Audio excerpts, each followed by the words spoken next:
बंदी छोड़ सतगुरु रामपाल जी परमेश्वर जी की जय हो।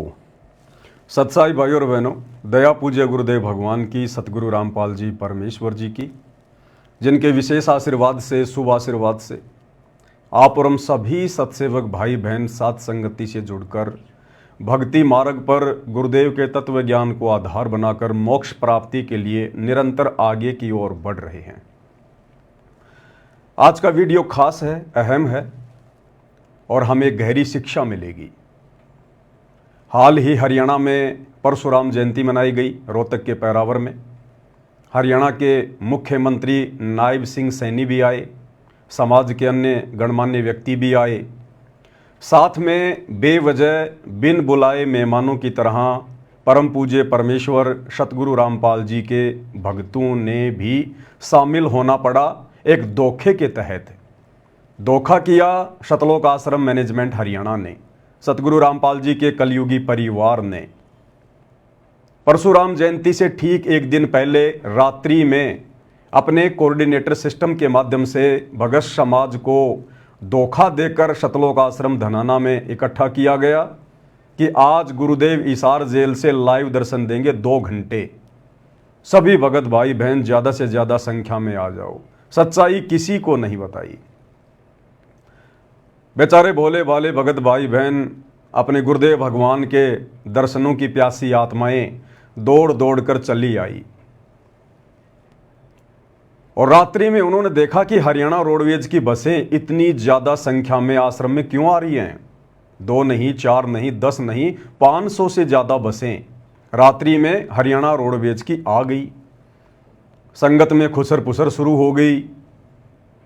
पता चला कि कल परशुराम जयंती है और हम भक्तों को आश्रम मैनेजमेंट के द्वारा परशुराम जयंती में भेजा जाएगा राजनीतिक रैली को सफल बनाने के लिए। भाई और बहनों, इस विषय पर हम चर्चा करेंगे। ये छोटी मोटी घटना नहीं है।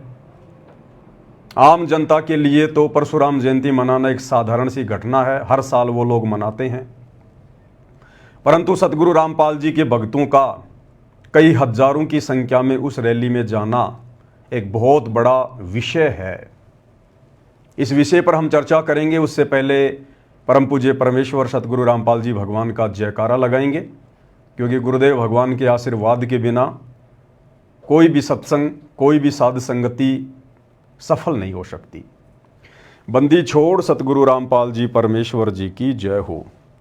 परम पिता परमात्मा, सारी सृष्टि के रचनहार, कुल मालिक, असंख्य ब्रह्मांडों के स्वामी, जगत गुरु, तीनों लोकों में प्रवेश करके सबका भरण पोषण करने वाले राजाधिराज, आत्माधार, नाथों के नाथ, देवों के देव, महादेव, सर्वेश्वर, महेश्वर, मृत्युंजय, अजरो अमर, आदि अनादि सनातनी प्रभु, जगत पिता जगदीश्वर, श्री श्री 1008 की उपाधि के वास्तविक अधिकारी, अकाल मूरत शब्द स्वरूपी राम वासुदेव, सर्वगतम ब्रह्म, परम पूज्य, प्रथम पूज्य, परम संत, परम पुरुष, परम धनी, परम दयालु, सत्य कबीर, हक्का कबीर, अल्लाहु कबीर, अल्लाहु अकबर, बाखबर, अल्लाह ताला, जगत के तारणहार, जगत के मुक्तिदाता, जगत के जगन्नाथ, हारे के सहारे, हिंदुओं के राम, मुसलमानों के अल्लाह, सिखों के वाहिगुरु, ईसाइयों के मसीह, दया के सागर दयानिधि, करुणा के सागर करुणानिधि, स्वयंभू परिभू, संकट मोचन, कष्ट हरण, मंगल करण, दुख भंजन, अविगत कबीर, निर्विकार निर्विषम परमात्मा, अलय अलेख सतगुरु, आदि अनादि सतगुरु,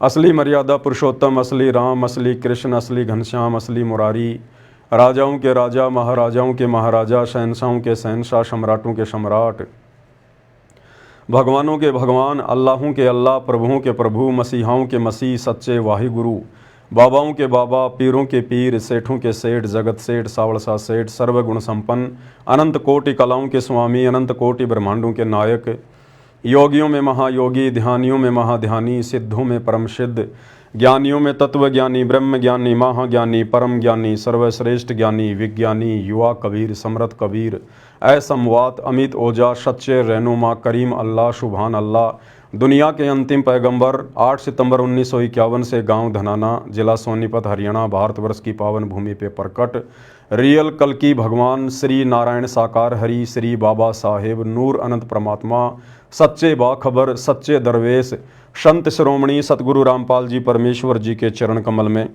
साध संगति से जुड़े हुए देश विदेश से आप और हम सभी सत्सेवक भाई बहनों का अनंत कोटि दंडवत प्रणाम। भाई और बहनों, वैसे तो राजनीतिक रैलियां हरियाणा हो चाहे राजस्थान हो आए दिन होती रहती हैं और सतगुरु रामपाल जी परमेश्वर जी के भक्तों को इन राजनीतिक रैलियों से और राजनेताओं से कोई लेना देना नहीं होता है। आपने आज से पहले हमारे इस तरह की वीडियो नहीं देखे होंगे क्योंकि हमें गंदी राजनीति से कोई मतलब नहीं होता है। हम एक आध्यात्मिक संस्था सत्य कबीर पंथ से जुड़े हुए हैं, साध संगति से जुड़े हुए हैं। हमारा मकसद अपनी आत्मा का आत्म कल्याण करवाना है, सांसारिक व्यवस्थाओं से हटकर अपने गुरुजी के वचन को फॉलो करके अपने जीवन को सफल बनाना होता है। परंतु परशुराम जयंती पर जो राजनीति हुई है हमें उससे भी कोई लेना देना नहीं है। परंतु यदि जबरदस्ती हमारे गुरुदेव भगवान को उस राजनीति में घसीटा जाएगा, जिस सतगुरु का राजनीति से और राजनेताओं से सदा 36 का आंकड़ा रहा है। सन 1994 से सतगुरु रामपाल जी परमेश्वर जी ने आध्यात्मिक प्रवचन करने शुरू किए हैं। आप उनका एक गांव के सरपंच के साथ भी कोई फोटो नहीं दिखा सकते। आप उनका एक छोटा सा राजनीतिक स्टेटमेंट किसी भी राजनेता के साथ में नहीं दिखा सकते।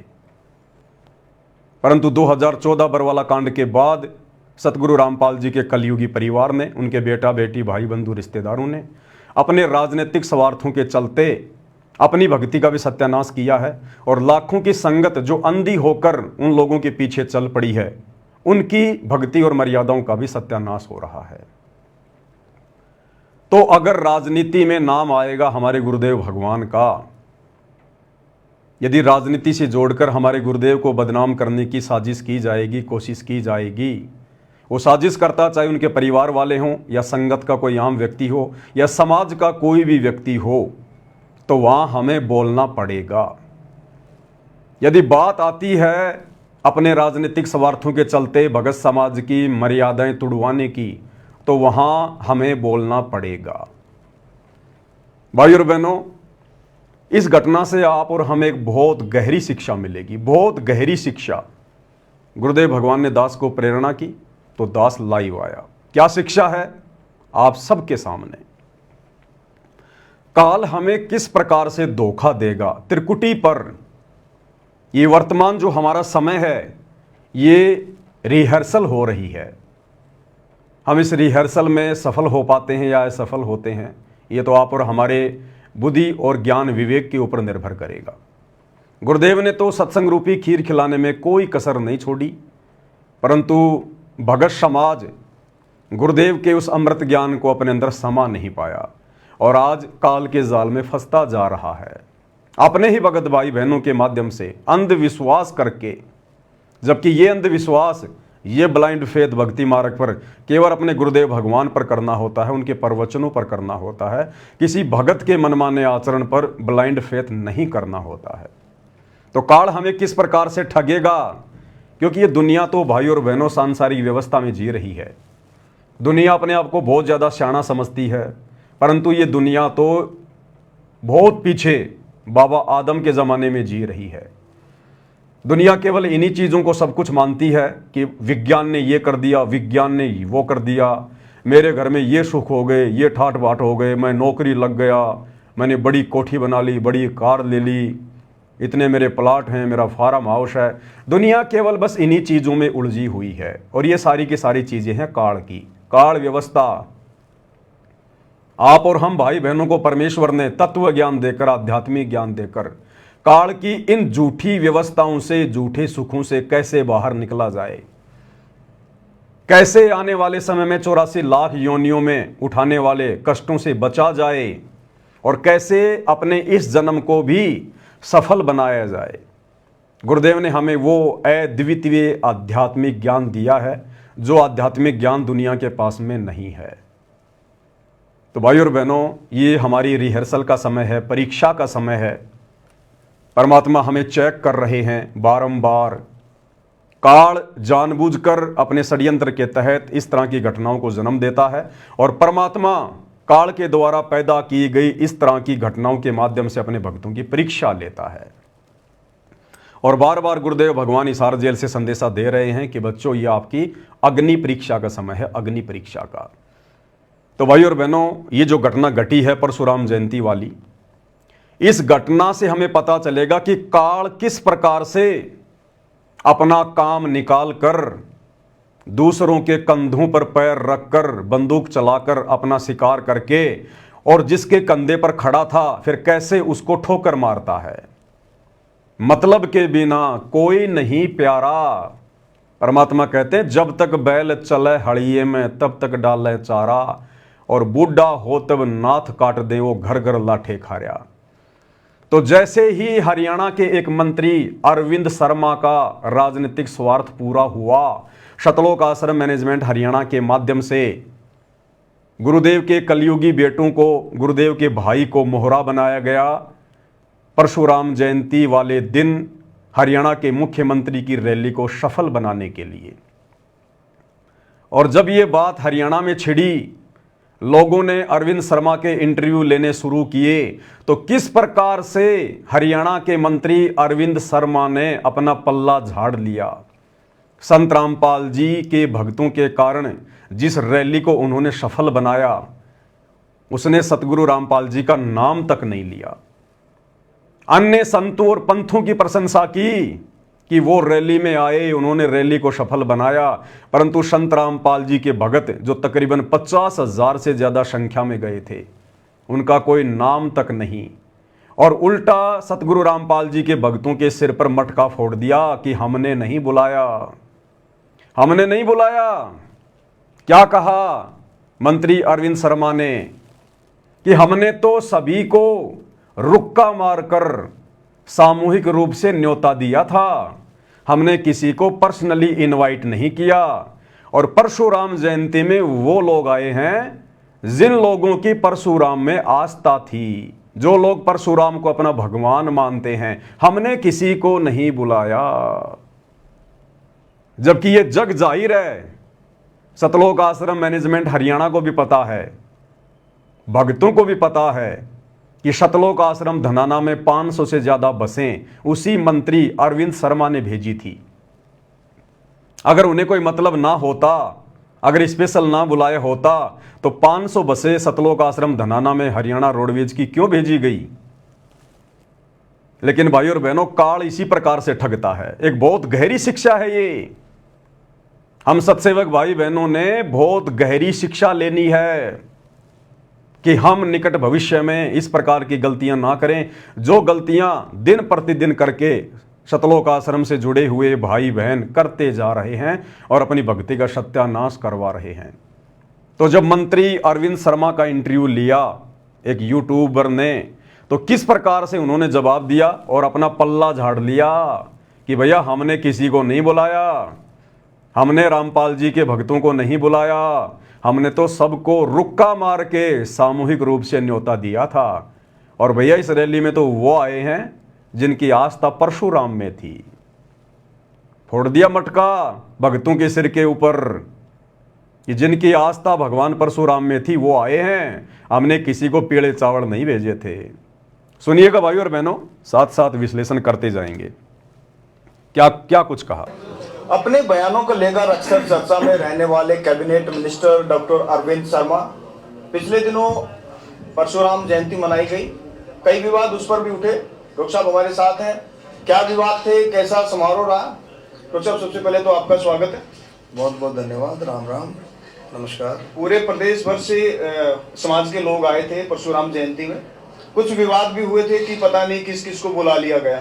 कैसा है, पूरे प्रदेश भर में समाज के साथ, विप्र समाज के साथ 36 बिरादरी ने हिस्सा लिया, सभी ने हिस्सा लिया। और हमारा सबके साथ नौता किसके साथ है? नौता था कि भाई भगवान परशुराम, देखो आप अगर मुझे अपने घर बुलाओगे, अगर मेरा आपका मेल खाता है तो मैं घर जाऊंगा, नहीं मेल खाता तो मैं नहीं जाऊंगा। तो जो भगवान परशुराम में आस्था रखते थे, जो भी उनको मानते थे, उनकी विचारधारा से सहमत थे, उनमें आस्था रखते थे, उनको देशभक्त मानते थे, वो सारे के सारे आए। तो क्या कहा मंत्री जी ने?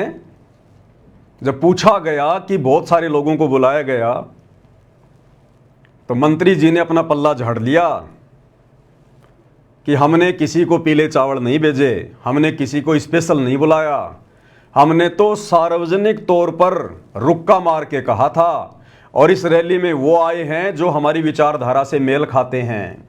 साफ साफ कह रहे हैं मंत्री जी कि अगर मुझे कोई बुलाएगा तो जाहिर सी बात है यदि उसके और मेरे विचार मेल खा रहे हैं तो मैं जाऊंगा, अन्यथा नहीं जाऊंगा मैं। तो संत रामपाल जी के भक्तों के राजनेताओं से विचार मेल खाए तो वो आए रैली में धक्के खाने के लिए। और आगे मंत्री जी कह रहे हैं कि जिन लोगों की भगवान परशुराम में आस्था थी, जो लोग भगवान परशुराम को देश भगत मानते थे, वो लोग आए भाई। तो बताओ भोले भाले भक्तों, क्या आप लोगों की भगवान परशुराम में आस्था है क्या? अरे हम भक्तों की आस्था तो एकमात्र हमारे इष्ट देव सतगुरु रामपाल जी भगवान में है, केवल गुरुदेव परमात्मा में है। इसके अलावा यदि हमारी जरा भी आस्था श्रद्धा किसी अन्य में हो गई, देव महादेव में, सारी भक्ति का सत्यानाश हो जाएगा। तो मंत्री जी ने साफ साफ अपना पल्ला झाड़ लिया। ये काल इसी प्रकार से ठगता है क्योंकि राजनीति काल व्यवस्था है। तो काल ने अपना काम भी निकाल लिया, राजनेताओं ने अपना स्वार्थ भी सिद्ध कर लिया, गुरुदेव के मंद बुद्धि लड़कों को मोहरा बनाकर, और भोली भाली संगत की मर्यादा भी तुड़वा दी गई परशुराम जयंती में भेजकर। और जब सारा काम हो गया उसके बाद मंत्री जी आराम से बैठकर इंटरव्यू दे रहे हैं कि भैया जिसके विचार मेल खा रहे थे वो आया, यहां तो पर्सनली नहीं बुलाया किसी को भी, और जिन लोगों की आस्था भगवान परशुराम में थी यहां तो वो आए हैं। ये काल इस प्रकार से ठगता है भाई और बहनों, इस प्रकार से। इसलिए सतगुरु रामपाल जी भगवान हमें बार बार समझाते हैं कि बच्चों, काल व्यवस्था से पीछे हटो, संसार से पीछे हटो। ये राजनीति भक्ति मार्ग में नहीं चलती है, राजनीति काल व्यवस्था है। अगर आपने यहीं गधा कुत्ता सुअर बनना है, 84 लाख योनियों में भटकना है, तो करो जम के राजनीति भक्ति के साथ साथ, तुम्हें कौन रोकता है। तो शतलोक आश्रमों से जुड़े हुए भाई बहनों को विचार करना चाहिए, उनको सोचना चाहिए। पहली बात तो आप लोगों को सच्चाई नहीं बताई गई, आपकी पीठ में छुरा भोंका गया गुरुजी की आड़ में कि सभी भक्तों को 2 घंटे गुरुजी के दर्शन करवाएंगे लाइव हिसार जेल से वीडियो में। धोखे से आप लोगों को आश्रम में इकट्ठा किया गया और उसके बाद में आप लोगों को रैली में भेज दिया गया। आप लोगों की मर्यादाएं टूटी हैं। अरे रिहर्सल चल रही है। गुरुदेव ने कहा बच्चों, जब तुम त्रिकुटी पर जाओगे तुम्हें पता थोड़ी चलेगा कि तुम त्रिकुटी पर आ गए। हो सकता है ये परशुराम जयंती में जाना हमारी त्रिकुटी वाली परीक्षा हो। और काल ने हमें ठग लिया। हमने विश्वास करना चाहिए था अपने गुरुदेव के वचनों पर, और संगत ने विश्वास कर लिया गुरुदेव के लड़कों पर जो कि पहले से काल प्रेरित हैं। ऐसा ही हम त्रिकुटी पर कर बैठेंगे, ऐसा ही हम त्रिकुटी पर कर बैठेंगे। ये काल वहां पर कोऑर्डिनेटर का रूप बना के आ जाएगा, गुरुजी के लड़कों का रूप बना के आ जाएगा, गुरुजी के भाई का रूप बना के आ जाएगा। और इसी प्रकार से तुम लोगों को गुरुजी के दर्शनों के बहाने अपने पीछे पीछे ले जाएगा और ठोक देगा किसी देव के लोक में या किसी नरक लोक में। फिर क्या करोगे? तुम कैसे सावधान हो सकते हो जब तुम यहीं पर सावधान नहीं हो रहे, जब तुम रिहर्सल में फेल हो रहे हो। अरे कोई खिलाड़ी होता है, कोई पहलवान होता है, उसको नेशनल स्तर पर या ओलंपिक में भेजने से पहले उसकी रिहर्सल होती है। तो ये हमारी रिहर्सल चल रही है कि हम त्रिकुटी की परीक्षा में पास होने के लायक हैं या नहीं हैं। तो भला हम कैसे पास हो सकते हैं त्रिकुटी की परीक्षा में? हमने विचार करना चाहिए था, हमने सवाल जवाब करना चाहिए था उन बसों में बैठने से पहले कि भैया हम लोग बसों में बैठने तो नहीं आए, हम तो गुरुदेव के दर्शनों के लिए आए थे। हमारा राजनीति से क्या लेना देना, हमारे गुरु का राजनीति से कोई लेना देना नहीं है। हमें क्यों भेजा जा रहा भाई? किसी ने कोई सवाल जवाब नहीं किया। इसका मतलब सब के सब भेड़ चाल में अंध भक्ति हो रही है, शतलोक आश्रमों में अंध भक्ति। और इसी बात की परीक्षा लेने के लिए और इसी प्रकार के उन कच्चे भक्तों को छांटने के लिए इस परमात्मा ने 2014 बरवाला कांड के माध्यम से अपने भक्तों की परीक्षा लेनी शुरू की। आज हिसार जेल में बैठकर वो परम शक्ति यही तो देख रही है कि मेरे कितने हैं और काल के कितने हैं। जो काल व्यवस्था में सड़ेंगे, जो गुरु के ज्ञान को आधार बनाकर आगे नहीं बढ़ेंगे, वो काल के हैं, और जो गुरु के ज्ञान को आधार बनाकर भक्ति मार्ग पर चलेंगे उनको काल डगमग नहीं कर सकता। ये हमारी परीक्षा थी, ये भक्तों की रिहर्सल थी, जिसमें शतलोक आश्रमों से जुड़े हुए सभी भगत पूर्णतया फैल साबित हुए। फैल। आगे क्या कुछ कहा मंत्री जी ने, जब पूछा गया संत रामपाल जी के भक्तों का नाम लेकर, संत रामपाल जी का नाम लेकर, कि इस रैली में तो बाबा रामपाल के भगत भी आए थे, आप उसके बारे में क्या कहेंगे? तो मंत्री जी क्या कह रहे हैं, जिन बाबा रामपाल के मंदबुद्धि भक्तों ने इस रैली को सफल बनाया भीड़ के रूप में, उनका कोई नामो निशान तक नहीं, संत रामपाल जी की कोई प्रशंसा नहीं। अन्यथा मंत्री जी को तो धन्यवाद करना चाहिए था कि बाबा रामपाल का हम बारंबार धन्यवाद करते हैं, जो उन्होंने 500 बसों में अपने भक्तों को बैठाकर हमारी रैली को सफल बनाया। पूरा हरियाणा प्रदेश जानता है। उसके बावजूद भी मंत्री जी ने सतगुरु रामपाल जी का नाम तक नहीं लिया, क्योंकि जब काल का सवार सिद्ध हो जाता है तो फिर वो यही करता है। अरे गुरुदेव ने हमें सृष्टि रचना में बताया कि जब काल का और परमात्मा का जोगजीत रूप में आमना सामना हुआ तो काल ने बहुत सारे वचन भरवा लिए, और जब सारे वचन परमात्मा ने दे दिए, तथास्तु तथास्तु, अंत में काल खिलखिलाकर हंसने लगा कि जाओ जोग जीत संसारा, जीवन माना कहा तुम्हारा। अर्थात जैसे ही इस काल का सवार सिद्ध होता है फिर ये किसी का सगा नहीं है। तो मंत्री जी का सवार सिद्ध हो गया। अब मंत्री जी इंटरव्यू में बाबा रामपाल जी का नाम तक लेने से शर्मा रहे हैं। नाम तक लेने से राधा स्वामी का नाम ले दिया, धूणी दास के भक्तों का नाम ले दिया, अन्य कबीर पंथियों का नाम ले दिया, छुडानी धाम का नाम ले दिया कि वहां से भी भगत आए, परंतु सतगुरु रामपाल जी का और उनके भक्तों का रिंचक भी नाम नहीं लिया गया, जबकि सबसे ज्यादा संख्या में बाबा रामपाल के ही मंदबुद्धि भगत उस रैली में गए थे। क्या कुछ कह रहे हैं मंत्री जी, आगे ध्यान से सुनिएगा। आप अगर मुझे अपने घर बुलाओगे, अगर मेरा आपका मेल खाता है तो मैं घर जाऊंगा, नहीं मेल खाता तो मैं नहीं जाऊंगा। तो जो भगवान परशुराम में आस्था रखते थे, जो भी उनको मानते थे, उनकी विचारधारा से सहमत थे, उनमें आस्था रखते थे, उनको देशभक्त मानते थे, वो सारे के सारे आए।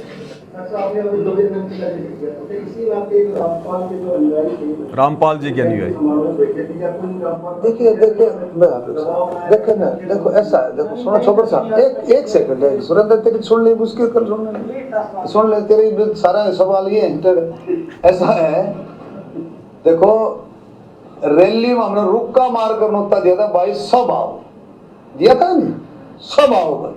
रैली में जो भी भगवान परशुराम प्रेमी है वो सब आओ, कहा था कि नहीं कहा था।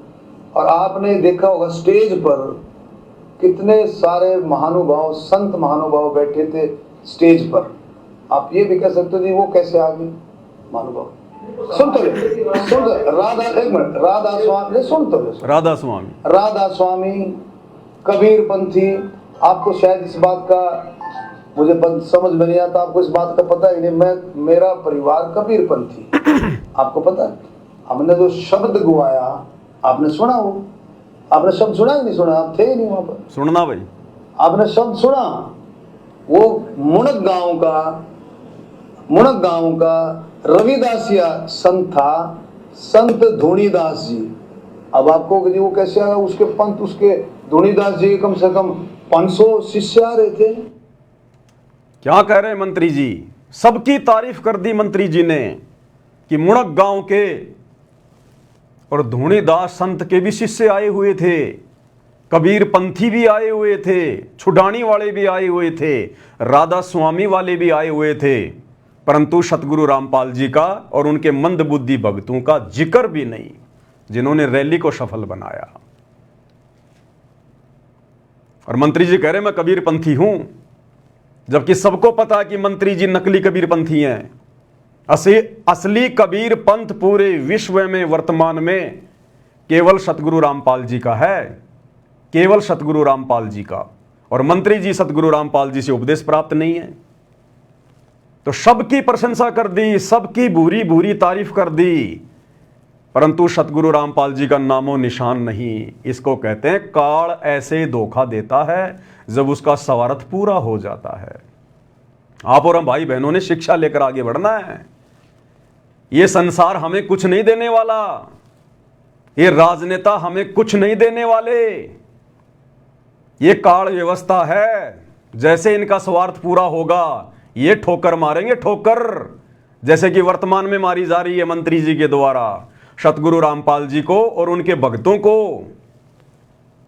सबकी प्रशंसा कर दी, जिसके 500 भगत आए उसकी प्रशंसा कर दी, जिस राधा स्वामी के इक्के दुक्के भगत आए उनकी प्रशंसा कर दी, परंतु सतगुरु रामपाल जी का नामो निशान भी नहीं। किस लिए गए थे फिर वहां पर? अरे किस लिए गए थे फिर वहां पर? शुअर की तरह गटर में नाक रगड़ने के लिए गए थे क्या? क्यों इतनी मेहनत करी? 500 बसों में भगत बैठकर गए, रैली को सफल बनाया और तुम्हारा जिक्र तक नहीं।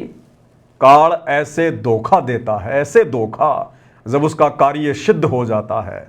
इसलिए गुरुदेव कहते हैं कि बच्चों ये किस ब्रह्मांड काल व्यवस्था है, इसमें मत सड़ना, किसी पर भी विश्वास मत करना अपने गुरु के अलावा, गुरु के वचनों के अलावा। और संगत अंधा विश्वास कर बैठी गुरु जी के परिवार पर, जो परिवार पहले से ही काल प्रेरित है। तो मंत्री जी ने सबका जिक्र किया, लेकिन सतगुरु रामपाल जी का कोई नामो निशान भी नहीं। आगे सुनिए क्या कह रहे हैं मंत्री जी, सुनते जाइए। पिछले 120 साल से, कितने 120 साल से हर साल मेरे घर में सत्संग होता है। 10, 11, 12 कबीर साहब की वाणियों का, गरीबदास जी द्वारा रचित उनके ग्रंथ का। चुनानी धाम से भी बहुत सारे संत आए हुए थे, बहुत सारे उनके अनुयायी आए हुए थे। छुडानी धाम से भी बहुत सारे संत आए हुए थे, बहुत सारे उनके अनुयायी आए हुए थे, परंतु मंत्री जी के मुंह से एक बार भी नहीं निकला कि सतलोक आश्रम धनाना से भी 500 बसों में बैठकर कुछ भगत आए थे।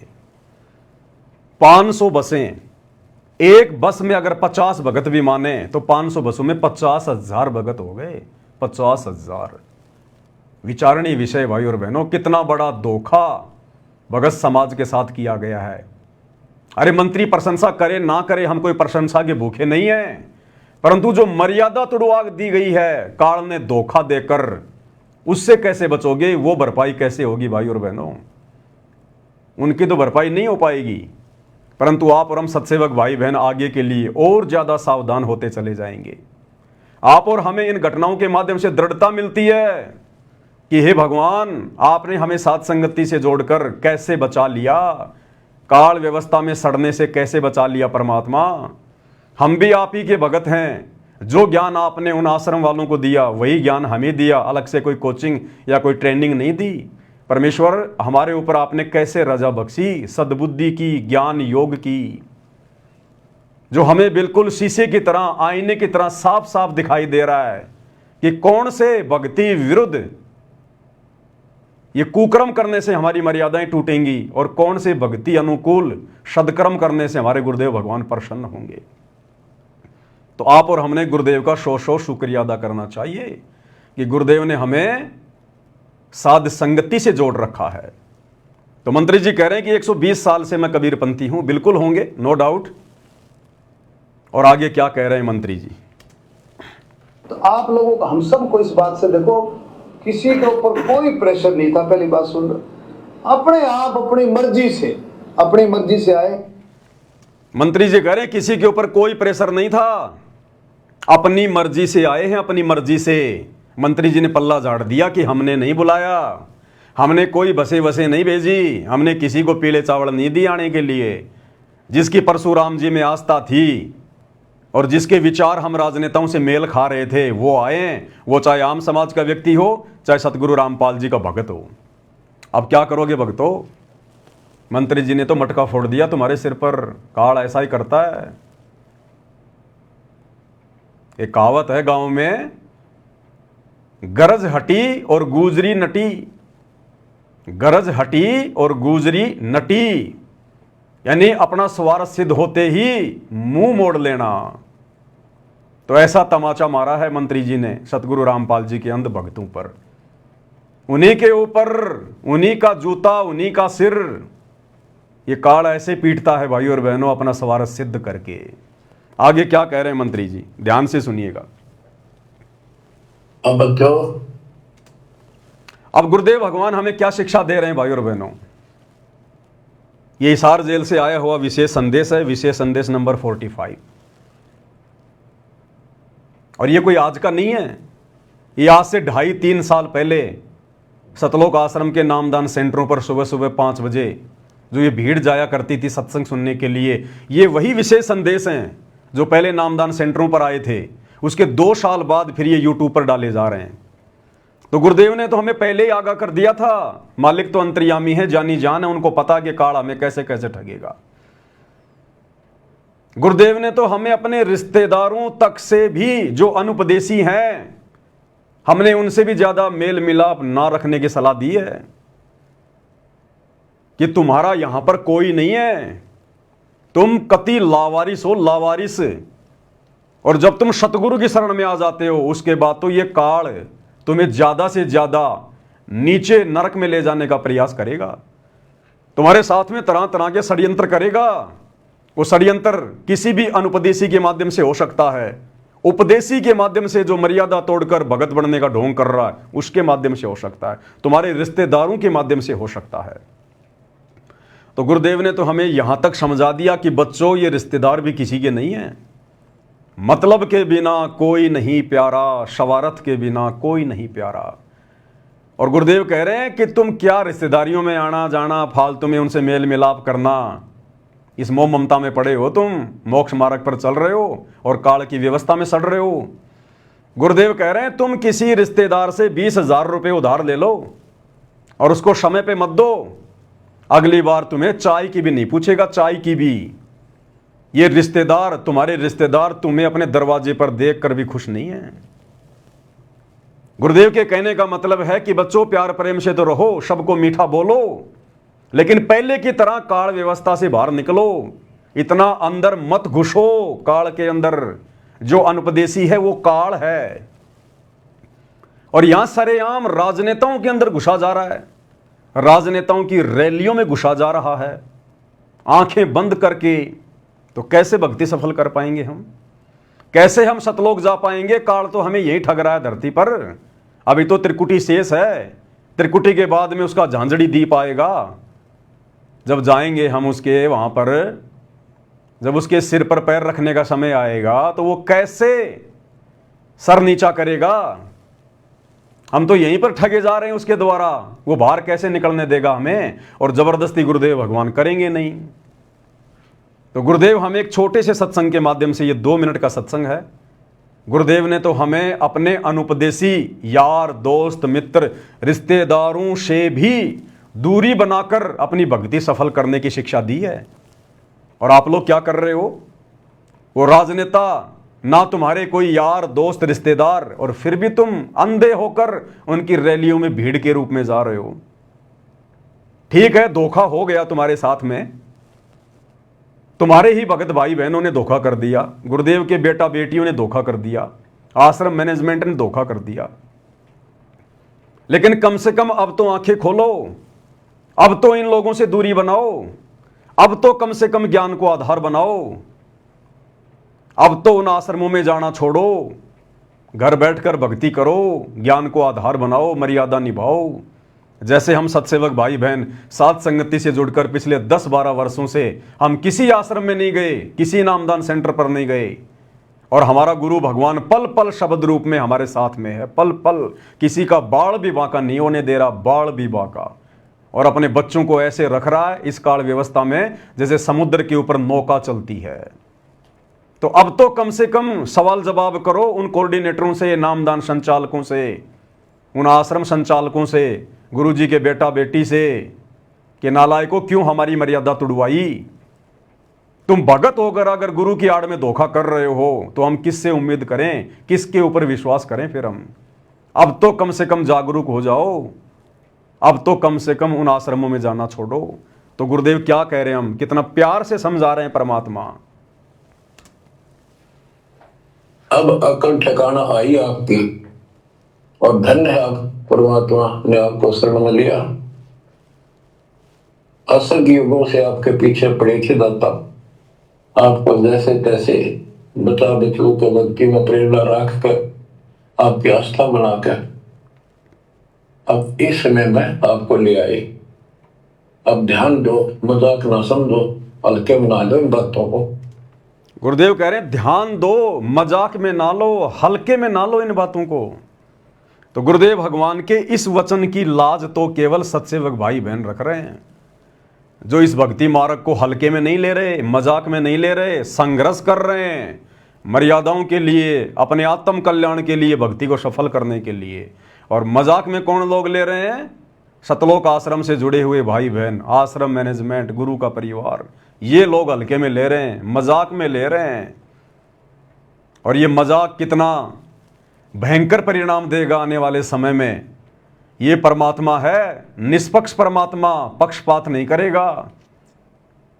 आने वाला समय जो युग परिवर्तन का है, विनाशकारी समय जो शुरू हो चुका है, कई वर्षों तक चलेगा, उसमें कमर टूटेगी उन भक्तों की जो आज मजाक में ले रहे हैं, हल्के में ले रहे हैं।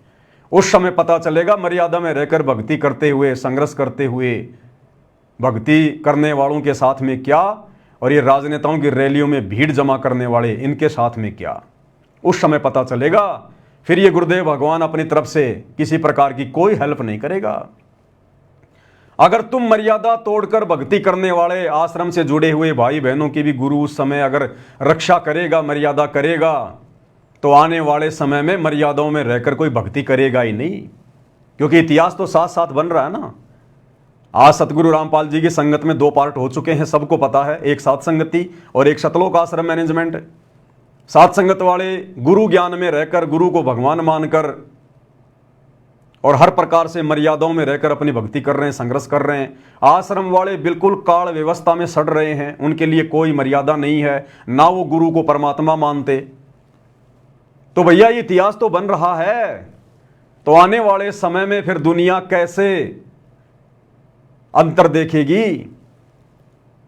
अगर इन आश्रम वालों की भी अगर विनाशकालीन समय में अगर इसी प्रकार से मौज हुई, इनकी भी अगर रक्षा हुई, तो आने वाला समाज इस भक्ति को इतना सीरियस नहीं लेगा कि रे कुछ नहीं। ये देखो ना इतिहास है, वो सत्सेवक थे, पागल थे, बावड़े थे, वो मंदबुद्धि थे, फालतू में गुरुजी की मर्यादाओं को सीरियस ले रहे थे, फालतू में समाज के साथ में संघर्ष कर रहे थे।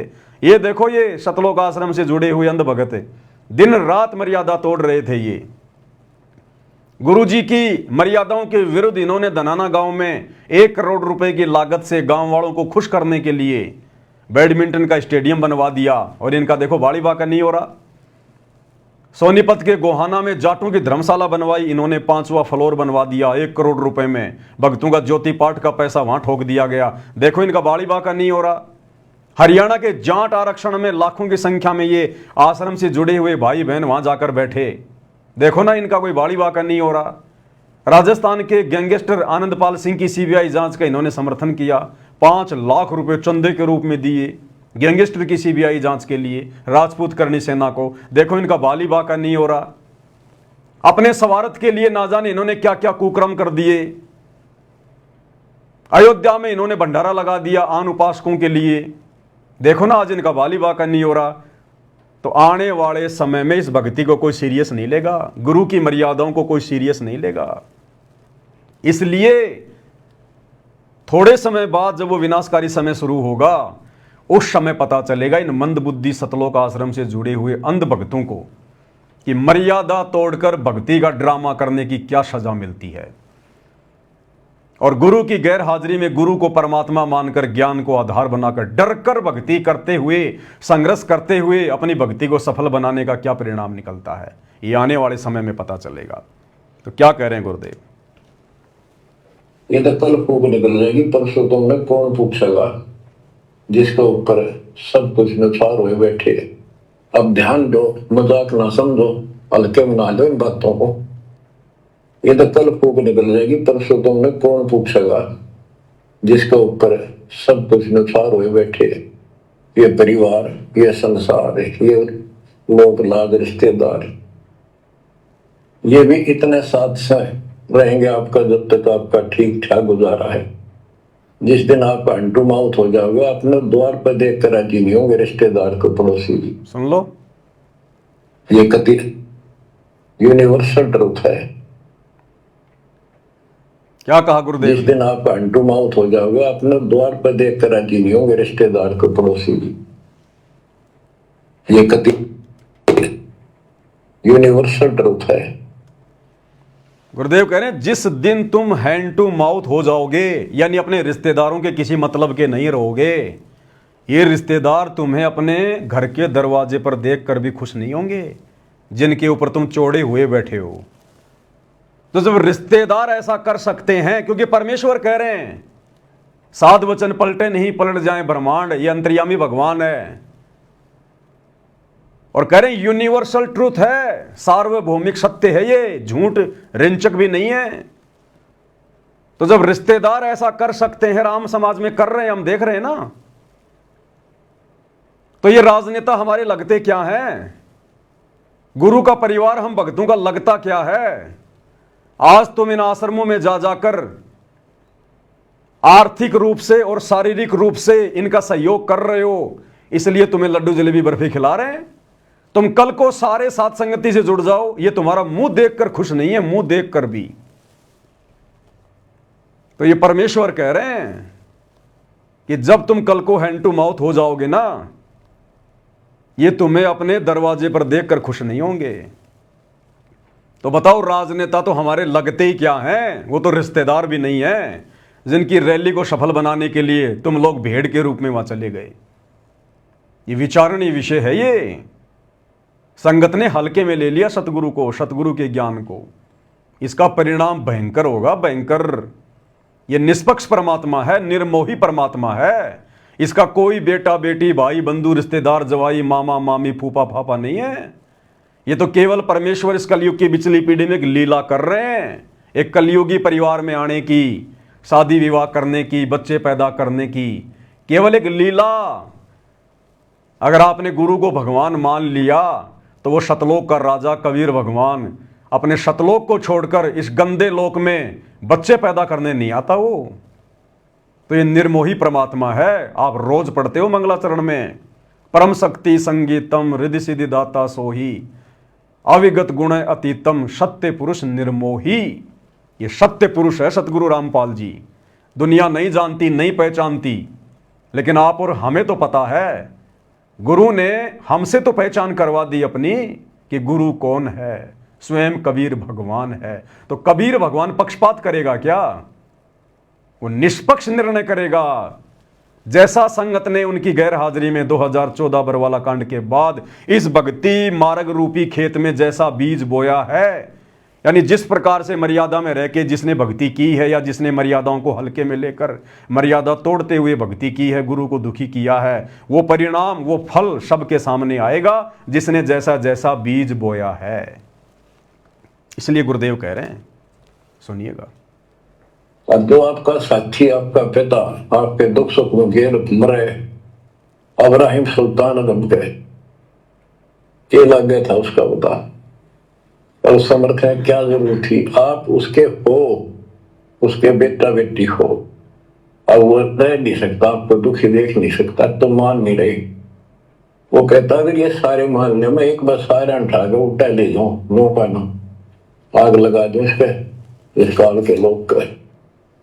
पर इतनी अकलता जब आओगे, जब लगातार ये सत्संग सुनोगे। तो क्या कह रहे हैं गुरुदेव भगवान? जो तुम्हारा है, तुम्हारा हितैषी है, तुम्हारा बाप है, उसकी तो तुम बातें नहीं सुन रहे। हमारा हितैषी, हमारा बाप कौन है? सतगुरु रामपाल जी। उनके तो हम बातें नहीं सुन रहे। गुरु ने कौन से सत्संग में आदेश दिया कि भक्तों ने गंदी राजनीति का हिस्सा बनना चाहिए? गुरु ने कौन से सत्संग में कहा कि किसी भी महापुरुष की जयंती में जाना चाहिए?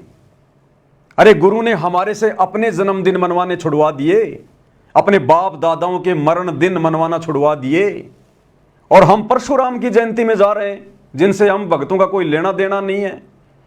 हम गुरु की बात कहां मान रहे हैं? जो हमारा है उसके साथ तो हम मजाक कर रहे हैं, गुरु के वचनों को तो हम हल्के में ले रहे हैं।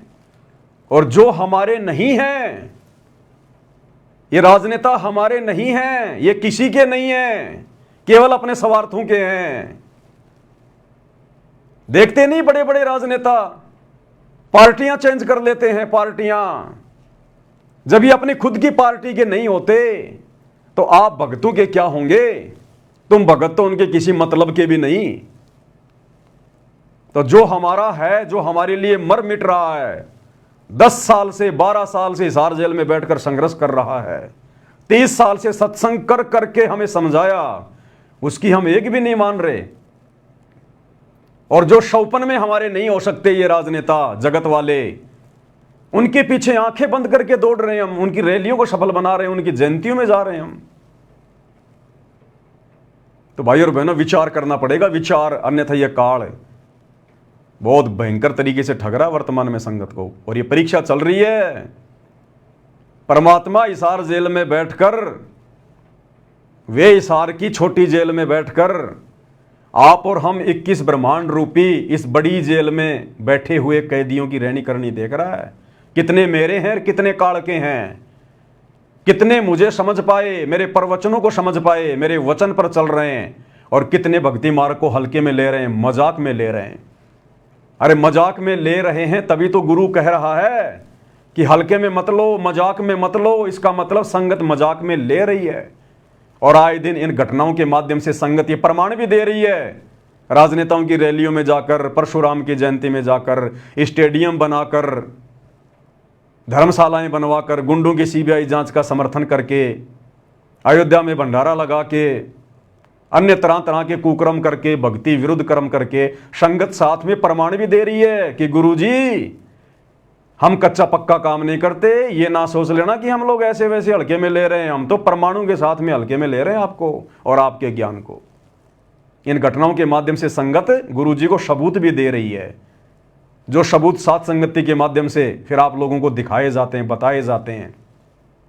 और इन्हीं सबूतों के आधार से, इन्हीं वीडियोज के आधार से आने वाले समय में भगत समाज में गुरुदेव के कलयुगी परिवार को, उनके बेटा बेटी, भाई बंधु, रिश्तेदारों को, इन कोऑर्डिनेटरों को, नामदान संचालकों को, आश्रम संचालकों को, जो एक ही थाली के चट्टे बट्टे हैं, मर्यादा तोड़कर काल की गोद में बैठे हैं, संगत की मर्यादा तोड़वा रहे हैं, आने वाले इतिहास में इनके वंशजों तक को बोलने नहीं दिया जाएगा। इतना बड़ा दाग इन लोगों ने अपने गुरु के साथ में गद्दारी करके अपने ऊपर लगवा लिया है।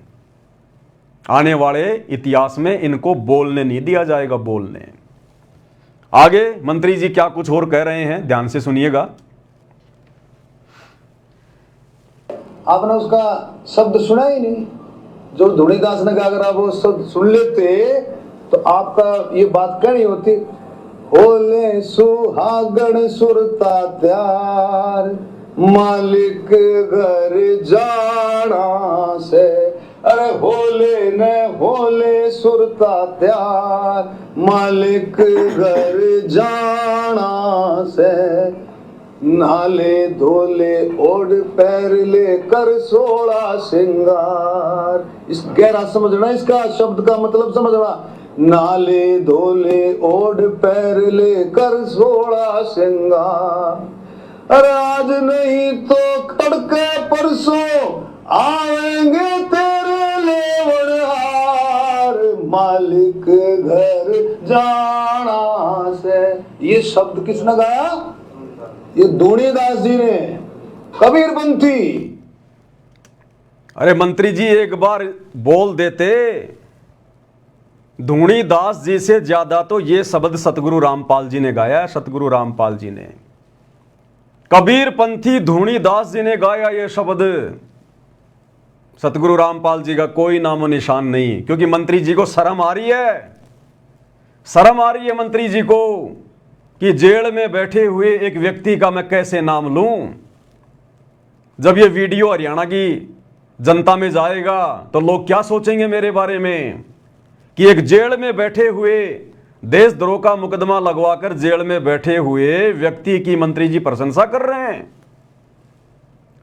जनता मेरे बारे में क्या सोचेगी? मंत्री जी अपनी इज्जत रक्षा के लिए सतगुरु रामपाल जी का नाम तक नहीं ले रहे, जबकि धूणी दास जी से ज्यादा शब्द ये सतगुरु रामपाल जी ने अपने प्रवचनों में गाया, संगत में गाया। और कबीर परमात्मा का ये शब्द है जो धूणी दास जी ने गाया, कैसा सिला दिया तूने मेरे प्यार का, यार ने ही लूट लिया घर यार का। जैसे ही राजनेताओं का सवार सिद्ध हुआ, रैली समाप्त हुई, कोई नामो निशान नहीं संत रामपाल जी का, ना उनकी संगत का। और जाओ रैलियों में और कराओ अपने गुरुजी की बदनामी, तोड़ो अपनी मर्यादाएं जम के। गुरु यही देख रहा है बैठा बैठा कि ये काल इनको कितना नीचे गिरा सकता है, ये लोग मूर्खता की किस हद तक पराकाष्ठा पार कर सकते हैं।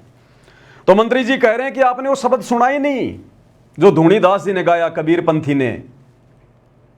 और मंत्री जी वो शब्द गा रहे हैं कि होले सुहागन सुनता त्यार मालिक घर जाना है, नाले धोले ओड पैरले कर सोड़ा श्रृंगार, आज नहीं तो तड़के परस्यों आवेंगे तेरे लणी हार, मालिक घर जाना है।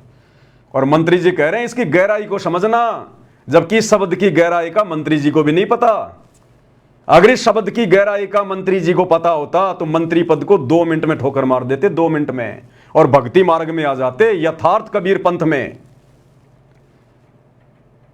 अब मंत्री जी को भी इसका मतलब समझाएंगे और वीडियो देख रहे भाई बहनों को भी इसका मतलब समझाएंगे, जो शब्द सतगुरु रामपाल जी ने गाया भी और बखूबी समझाया भी। तो गुरुदेव के आशीर्वाद से ये पवित्र पुस्तक छपी है, सतगुरु शब्द महिमा संग्रह। इसमें लगभग गुरुदेव के ज़्यादातर शब्दों को संग्रहित किया गया है। तो गुरुदेव की महिमा करते हैं। मंत्री जी ने हमें एक मौका दे दिया, क्योंकि मंत्री जी तो सामने वाले को इस शब्द का अर्थ समझा नहीं पाए, लेकिन आप और हम सतगुरु रामपाल जी के भक्तों को जिस प्रकार से गुरुदेव ने समझाया है, हम समझाने का प्रयास करेंगे। बंदी छोड़ सतगुरु रामपाल जी परमेश्वर जी की जय हो। होले सुहागण सुरता त्यार मालिक घर जाना है तू तो, होले सुहागण सुरता त्यार मालिक घर जाना है तेरा, सुन शिखर भर तार मालिक घर जाना है तेरा, सुन शिखर भर तार मालिक घर जाना है। परमात्मा आत्मा को जगा रहे हैं, आत्मा को चेता रहे हैं कि हे प्यारी आत्मा, तुझे असंख्य जन्म हो गए इस काल की गंदी राजनीति में, गंदी व्यवस्था में सड़ते हुए। कितनी बार तू राजा बना, महाराजा बना, देव पद को प्राप्त हुआ, ब्रह्मा विष्णु महेश तक के पद भी तूने प्राप्त किए हैं। तू सुरग भी गया, महासुरग भी गया, उसके बाद इस काल ने तेरे को लक 84 में गधा कुत्ता सुअर भी बनाया। करोड़ों जन्म तेरे राजा के हुए, कोटि जन्म तू राजा की ना मिटी न मन की आशा, भिक्षुक होकर दर दर घूम लिया, मिला न निर्गुण राशा। अर्थात ये आत्मा युगों युगों से हर प्रकार से दुखी हो चुकी है, भक्ति कर करके, तपस्याएं कर करके, हर प्रकार के यत्न किए परमात्मा प्राप्ति के लिए, लेकिन वो परमात्मा नहीं मिला। और जब वो परमात्मा आता है गुरु रूप में, सतगुरु रूप में, उस समय परमात्मा ज्ञान देता है, तत्व ज्ञान देता है, सृष्टि रचना बताता है, शास्त्रों का निष्कर्ष निकाल के बताता है। और उसके बाद गुरुदेव फिर उन आत्माओं को कहता है कि होले सुहागण सुरता त्यार, सुरता यानी आत्मा, कि इतने वचन सुनकर, इतने प्रवचन सुनकर, इतना ज्ञान लेकर, इस काल के दुखों से परिचित होकर, हे आत्मा अब तो तू तैयार हो जा उस मालिक के घर चलने के लिए, शतलोक चलने के लिए। तेरा भरतार, तेरा पति, आत्मा का पति परमेश्वर कबीर साहेब, जो वर्तमान में सतगुरु रामपाल जी के रूप में धरती पर प्रकट हैं, परमेश्वर कह रहे हैं तेरा पति गुरु रूप में भूमिका करते हैं परमात्मा अपने आप को छुपाते हुए, और कह रहे हैं तेरा पति, तेरा परमेश्वर शून्य शिखर में सबसे ऊपर टॉप मोस्ट पैलेस पर शतलोक में बैठा है वो कबीर परमात्मा सिंहासन पर। चल मेरे साथ में, वहां जी भर के उसके दर्शन करना, उसकी सेवा करना, अखंड सुख भोगना शतलोक में। वहां ना गधा बनना, ना कुत्ता बनना, ना सुअर बनना, ना कोई राजनेता बनना, ना कोई रैलियों की चिंता, कोई टेंशन नहीं वहां पर। तो आत्मा को जगा रहे हैं। होले सुहागण सुरता त्यार, मालिक घर जाना है तू तो। होले सुहागण सुरता त्यार, मालिक घर जाना है तेरा, सुन शिखर भर तार, मालिक घर जाना है। अब आगे जो लाइन मंत्री जी ने गा के सुनाई लेकिन अर्थ नहीं बताया। नाले धोले ओड पैर लेकर 16 श्रृंगार, नाले धोले ओड पैर लेकर 16 श्रृंगार, आज नहीं तो तड़के परस्यों आवेंगे तेरे लैणी यार, मालिक घर जाना है तू तो। होले सुहागण सुरता त्यार, मालिक घर जाना है तेरा, सुन शिखर भर तार, मालिक घर जाना है। क्या कह रहे हैं परमात्मा? नाले धोले ओड पैर ले। अब ये नहाना क्या है? गुरुदेव ने बताया, सत्संग रूपी सरोवर में नहा ले, डुबकी लगा लगा के सत्संग के प्रवचन सुनकर अपना सारा मैल साफ कर ले। नाले धोले, धोले यानी अपनी आत्मा के उन मैल को साफ कर ले, अपने पाप कर्मों को सच्चे सतगुरु से नाम लेकर उन सारे पाप कर्मों को साफ कर ले, आत्मा की गंदगी को हटा ले जो जंग की तरह जमी हुई है असंख्य युगों से। नाले धोले ओढ़ पैर ले। ओढ़ना और पैरना क्या है? ओढ़ना और पैरना ये सील, संतोष, विवेक, दया, अक्षमा, परमेश्वर कहते हैं इन सबको अपने ऊपर धारण कर। नाले धोले ओढ़ पैर ले कर 16 श्रृंगार, ये नकली हार श्रृंगार को त्याग दे, ये किसी काम का नहीं है। जब तक ये 20-30 साल की जवानी है तब तक ये सजना सवरना हार श्रृंगार करना सोना चांदी अच्छा लगता है, उसके बाद में कुछ नहीं। शीशे में मुंह देखना भी बूढ़ा आदमी बूढ़ी औरत पसंद नहीं करती। तो परमात्मा कहते हैं ये तो नकली जवानी है और ये नकली हार श्रृंगार हैं। इन नकली हार श्रृंगार को छोड़ दे, भक्तों को शोभा नहीं देते। साधु सोई जो सीधा चाल है। और मालिक कह रहे हैं नाले धोले ओढ़ पैर लेकर 16 श्रृंगार, आत्मा के 16 श्रृंगार, आत्मा के 16 आभूषण जिनके बारे में दुनिया जानती भी नहीं है। लेकिन ये आत्मा के 16 श्रृंगार 16 आभूषण आत्मा उस समय धारण कर पाएगी जब ये नकली हार श्रृंगार को उतारेगी, सोने चांदी आर्टिफिशियल ये ज्वेलरी वगैरह को पहनना छोड़ेगी। अरे परमेश्वर ने हमें इतना सुंदर मनुष्य शरीर दिया है, जिसका जैसा संस्कार था वैसा उसका रंग रूप है। परमेश्वर ने कोई कमी बना के हमें मां के गर्भ से बाहर भेजा है क्या? जो हम गहने वाने पहन के बिंदी सिंदूर लगा के मेकअप माकअप करके हम और ज्यादा सुंदर दिखने की चाहत में घूमते रहते हैं। क्या भगवान ने मां के पेट में हमारे को बनाते समय, इस चोले को बनाते समय कोई कमी छोड़ दी क्या? क्या हम भगवान से भी ज्यादा समझदार हैं क्या? अगर नाक में ये नथ पहनने से और गले में हार पहनने से, माथे पर बिंदी लगाने से, सिंदूर लगाने से, कान में यदि सोने चांदी के वो कुंडल पहनने से अगर ज्यादा सुंदर लगते हैं तो वो भगवान मां के गर्भ में एक एक छेद निकाल के भेज देता। वो परमात्मा तो सोने चांदी के आभूषण भी लगा के भेज देता मां के गर्भ से। महाभारत के युद्ध में आपने उपकरण को तो देखा होगा, सोने का कवच था उसका, सोने का कवच पैदाइशी सोने के कुंडल थे उसके, पैदाइशी। क्या परमात्मा आप और हमारे लगा के नहीं भेज सकता था? लेकिन हम बिना ज्ञान के, बिना आध्यात्मिक ज्ञान के, परमात्मा के द्वारा जो रचना की गई है स्त्री या पुरुष की मां के गर्भ में, हम उसमें छेड़खानी करते हैं। नाक में छेद निकलवा लिया, कान में निकलवा लिया, तरह तरह के आभूषण धारण कर लिए। ये परमेश्वर की बेइज्जती करना है कि आपको ढंग से मूर्ति बनानी नहीं आई मां के गर्भ में, आपने सुंदर बना के नहीं भेजा, सुंदर तो अब लगेंगे हम ये काल के नकली आभूषण पहन के। इसलिए आम समाज पहने तो पहने, जो लोग भक्तिहीन हैं, नकली भक्ति कर रहे हैं, जिनको भक्ति और भगवान की एबीसीडी का भी नहीं पता, वो तो जो मर्जी पहने, जो मर्जी खाएं, जो मर्जी करें, उनसे हमें कोई लेना देना नहीं। लेकिन जब ये आत्मा सतगुरु की शरण में आ जाती है, जैसे आज धरती पर एकमात्र सतगुरु रामपाल जी, इनकी शरण में आने के बाद फिर हमने नकली आभूषणों को त्यागना पड़ेगा। आत्मा को शब्द के माध्यम से चेता रहे गुरुदेव कि नहाले धोले ओढ़ पैर ले, कि सत्संग रूपी सरोवर में डुबकी लगा लगा के नहाले, मल मल के अपना मैल उतार ले। और कल 16 श्रृंगार, अब आत्मा के 16 श्रृंगार कौन से हैं जिनको धारण किए बिना हम अपने सतगुरु को प्यारे नहीं लगेंगे। जैसे आम समाज में स्त्री तरह तरह के श्रृंगार करती है, किस लिए? ताकि मैं अपने पति देव को सुंदर लगूं।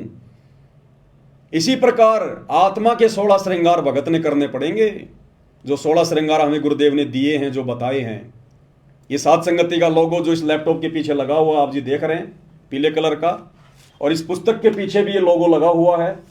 इस लोगो में 16 श्रृंगार लिखे हुए हैं आत्मा के।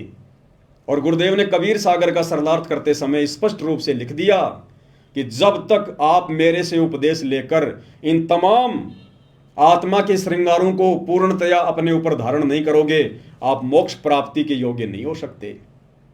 तो कौन से 16 श्रृंगार हैं? मंत्री जी तो जानते भी नहीं उनके बारे में, जो गुरुदेव ने बताए। सबसे पहला, भक्ति कर निज जीव उबारे, यानी सतगुरु से नाम दीक्षा लेकर ज्ञान को आधार बनाकर भगत का एक ही टारगेट होना चाहिए कि किस प्रकार से मेरा आत्म कल्याण हो, मेरे जीव का कल्याण हो, मैं 84 लाख योनियों में जाने से बचूं। सबसे पहला आभूषण भगत की ये सोच होनी चाहिए, भगत का ये टारगेट होना चाहिए कि भक्ति कर निज जीव उबारे। परमात्मा कहते हैं आत्म प्राण उद्धार ही और धर्म नहीं कोई। अपनी आत्मा का उद्धार करवा ले, इससे बढ़कर दुनिया में कोई धर्म नहीं। दूसरा, ज्ञान को आधार बनाकर जो सतगुरु हमें ज्ञान देते हैं, जो तत्व ज्ञान देते हैं, निष्कर्ष निकालकर यथार्थ ज्ञान, सत्य ज्ञान, उस ज्ञान को आधार बनाकर, यानी उस ज्ञान के ऊपर अमल करके हम भक्ति सफल कर सकते हैं। विवेक, अब ये विवेक लगाने की बात थी ये, जब भगत समाज को आश्रम में बुलाया गया और उसके बाद जब 500 बसें आई, उन बसों में उनको बैठकर रोहतक के पैरावर में परशुराम जयंती में जाने के लिए कहा गया, तो उस समय भक्तों ने अपना विवेक लगाना चाहिए था कि भाई हम तो गुरु जी के दर्शनों के लिए आए थे, हमें वहां पर क्यों भेजा जा रहा है, हमारा क्या लेना देना मंत्री जी की रैलियों से, हम इतनी दूर से चलकर यहां पर मंत्री जी की रैली को सफल बनाने आए हैं क्या? परशुराम जी की जयंती से हमें क्या लेना देना, हमारे क्या लगे परशुराम जी, जिन लोगों के लगे वो अपना मनाए। जब दुनिया वाले हमारे गुरु जी का प्रकट दिवस मनाने के लिए आश्रम में नहीं आ रहे, तो हम परशुराम जी की जयंती मनाने क्यों जाएं भाई? तो यहां पर भक्तों ने विवेक का इस्तेमाल करना चाहिए था, लेकिन नहीं किया। चौथा, सत्य, भगत को हमेशा सत्य भाषण करना चाहिए। सत्य बोलने में जो भी कठिनाई आती है, गुरुदेव ने बताया भगत का तप बनता, तप भक्ति बनती है। तो भगत ने हमेशा सत्य भाषण करना चाहिए। शांति निज धर्मा, भगत ने अपने जीवन में शांति को लाना चाहिए। हड़बड़ाहट में नहीं जीना चाहिए, जल्दबाजी में फैसले नहीं लेने चाहिए, शांति रखनी चाहिए। भगत ने अपने गुरुदेव पर विश्वास करके कि मैं बिल्कुल पावरफुल हाथों में हूं, सतगुरु के हाथों में आ गया, मैं तो सतगुरु की जो है वो कठपुतली हूं, मेरा तो आत्म कल्याण निश्चित है, मेरा अब कुछ नहीं बिगड़ सकता, काल का विधान मेरे ऊपर लागू नहीं है, जब तक मैं गुरु की मर्यादा में रह के भक्ति करूंगा। तो इन सारी बातों को सोचकर भगत ने अपने जीवन में शांति लानी चाहिए कि मेरा तो आत्म कल्याण निश्चित है। जब भगत को ये पूरी तरह से कन्फर्म हो जाएगा कि मेरा आत्म कल्याण निश्चित है, तो फिर चिंता किस बात की होगी, फिर टेंशन किस बात की होगी। आदरणीय गरीबदास जी ने कहा कि अजब नगर में ले गए हमको सतगुरु आण, और जिल के बिंब अगाध गति हम सूते चादर ताण। जब आदरणीय गरीबदास जी कबीर परमात्मा के साथ में गए, सतलोक देख कर आए, जब सारी व्यवस्था देख ली अपनी आंखों से कि हाँ बिल्कुल सत्य, परम सत्य, हम तो काल के जाल में फंसे हुए हैं, ये काल हमें 84 में ठोकता है, नरक में ठोकता है, थोड़े बहुत दिन के लिए राजा महाराजा बना देगा, देवता बना देगा, उससे ज़्यादा कष्ट फिर ये नरक में देता है। फिर ऊपर सतलोक में गए, वहाँ के सुख देखे, ठाट बाट देखे। उसके बाद उनको कन्फर्म हो गया कि जिल के बिंब अगाध गति हम सूते चादर ताण, कि अब हमें कोई चिंता नहीं है, हमारा आत्म कल्याण तो निश्चित है। तो इसी प्रकार वर्तमान में सतगुरु रामपाल जी भगवान अपने सत्संग सुना सुना कर हमें सतलोक दिखा रहे हैं। सतलोक का वर्णन करके हमने अपने बाप के वचनों पर विश्वास करना पड़ेगा, तब हमारी भक्ति सफल होगी। हर किसी को सतलोक नहीं दिखाएगा परमात्मा। उन आत्माओं को केवल अपना गवाह बनाना था, इसलिए सतलोक दिखाया। वर्तमान में सबको नहीं दिखाएगा। हमने उस सुयोग्य बेटी की तरह अपने बाप के ऊपर विश्वास करना पड़ेगा। जिस बेटी का बाप अपनी बेटी का रिश्ता तय करके आता है और आकर उसकी माँ को बताता है कि ऐसा ऐसा घर है, ऐसा ऐसा लड़का है, ऐसा उसका बिजनेस है, और लड़की कान लगाकर सुनती रहती है। लड़की अपने बाप के ऊपर अविश्वास नहीं करती कि मेरा बाप है ये, मेरे भविष्य का फैसला आंख बंद करके नहीं करेगा। और वो बेटी आंख बंद करके उस पराये घर में चली जाती है अपने बाप पे विश्वास करके। तो हमारा बाप, आत्मा का बाप सतगुरु रामपाल जी भगवान, ये कबीर परमात्मा, और ये तो हमें बिल्कुल प्रमाणित सत्य बता रहे हैं। ये भी नहीं कह रहे कि खाली मेरी बातों पे यकीन करो। देखो तुम्हारी गीता, वेद, कुरान, पुराण, बाइबल में, और उसके बावजूद भी अगर हम विश्वास नहीं करेंगे, चादर तान के नहीं सोएंगे, तो हमारे जीवन में फिर शांति कैसे आएगी। तो हमने गुरु के वचनों पर विश्वास करके संसार की व्यवस्था से हटके अपने अंदर शांति पैदा करनी पड़ेगी। तो पांचवा क्या लक्षण बताया गुरुदेव ने? शांति निज धर्मा। छठा संतोष। जब इतना सब कुछ क्लियर हो जाएगा, ज्ञान को आधार बना के भक्ति करेंगे, गुरु जी के वचनों पे चलेंगे, हर प्रकार से मर्यादा में रहेंगे, तो संतोष तो फिर ऑटोमेटिक आएगा। ये तो फिर बायो प्रोडक्ट है, ऑटोमेटिक फिर हमारे अंदर संतोष पैदा हो जाएगा। जब इतना ज्ञान हो जाएगा, जब इतना बुद्धि विवेक से हम भक्ति मार्ग के फैसले लेंगे, तो फिर संतोष तो ऑटोमेटिक पैदा होगा। प्रेम भाव, अपने सतगुरु में प्रेम भाव, अपने बच्चों में भी प्रेम, माता पिता में भी प्रेम, लेकिन वो प्रेम अलग है। सतगुरु से हमने विशेष प्रेम करना है।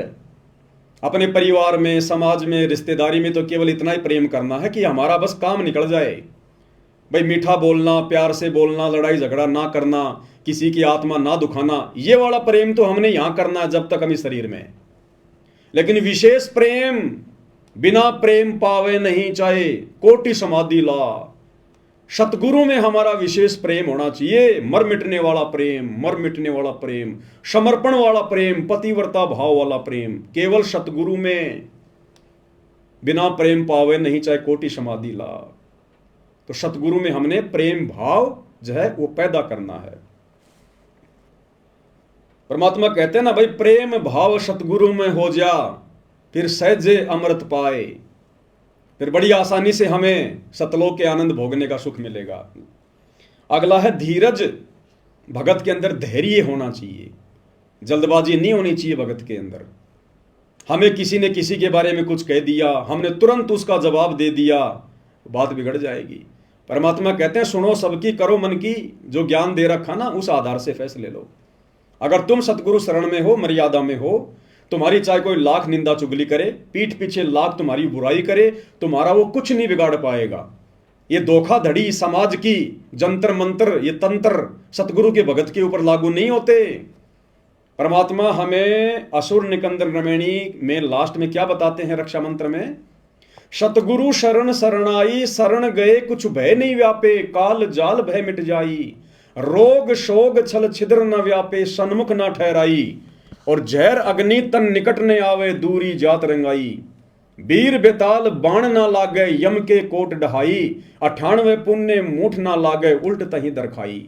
अगर हमारे साथ कोई धोखा करेगा, अगर हमारे ऊपर कोई जादू जंत्र करवाएगा, कोई मूठ छोड़ेगा, कोई वशीकरण यदि वो करवाएगा, तो परमात्मा कहते हैं अगर तुम मेरी शरण में हो और मर्यादा में हो, तो उल्टा उसी के ऊपर वो प्रहार करेगी वो शक्ति, तुम्हारा बाढ़ भी वाका नहीं कर पाएगी।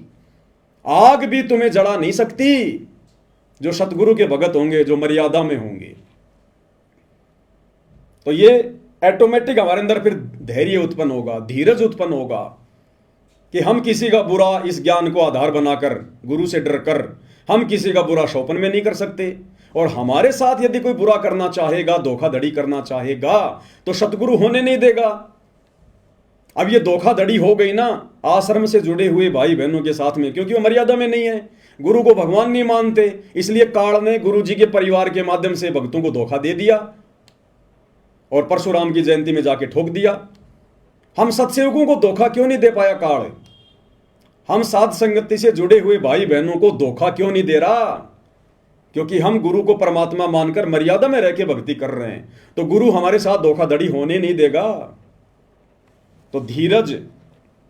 अगला है मित्र सम सबको चित धारे, सबको मित्र भाव से देखे, या हमारा कोई शत्रु नहीं है। इस तत्व ज्ञान से हमें पता चलेगा कि हमारा पिता एक ही है, कबीर भगवान, जो वर्तमान में सतगुरु रामपाल जी के रूप में धरती पर प्रकट है। और गुरुदेव हमें बारंबार शिक्षा देते हैं कि बच्चों, अगर आपने भक्ति सफल करनी है तो अपने गुरु के, अपने परमात्मा के पद चिन्हों पर चलना पड़ेगा। कबीर खड़ा बाजार में मांगे सबकी खैर, ना काहू से दोस्ती ना काहू से बैर। एक शत्रु एक मित्र है, भूल पड़ी रे प्राण, यम की नगरी जाएगा शब्द हमारा मान। तो गुरुदेव भगवान कह रहे हैं कि बच्चों, अगर तुमने भक्ति पर सफलता प्राप्त करनी है तो अपने गुरु के पद चिन्हों पर चलना पड़ेगा। यहां हमने ना किसी से विशेष कोई मित्रता रखनी है। अगर भगत ने यहां पर किसी के साथ विशेष मित्रता रखी तो परमात्मा कहते हैं कि काल उसको त्रिकुटी पर ठगेगा, उस मित्र के रूप में ठग लेगा उसको। और किसी से बैर भाव तो हमने रखना ही नहीं, यहां पर शत्रु भाव तो रखना ही नहीं। शत्रु भाव रखेंगे तो हमारी आत्मा पाक साफ नहीं हो पाएगी, निर्मल नहीं हो पाएगी, फिर भी हम काल के जाल में रह जाएंगे। तो ना हमारा यहां कोई मित्र है, ना हमारा यहां कोई शत्रु है। हमारा एक ही मित्र है, हमारा गुरु, हमारा सतगुरु। तमेव माता च पिता तमेव, तमेव बंधु च सखा तमेव, और तमेव विद्या च द्रविणम तमेव, तमेव सर्व मम देव देव। हमारा केवल एक ही है, सतगुरु, बाकी हम यहां पर लावारिश हैं।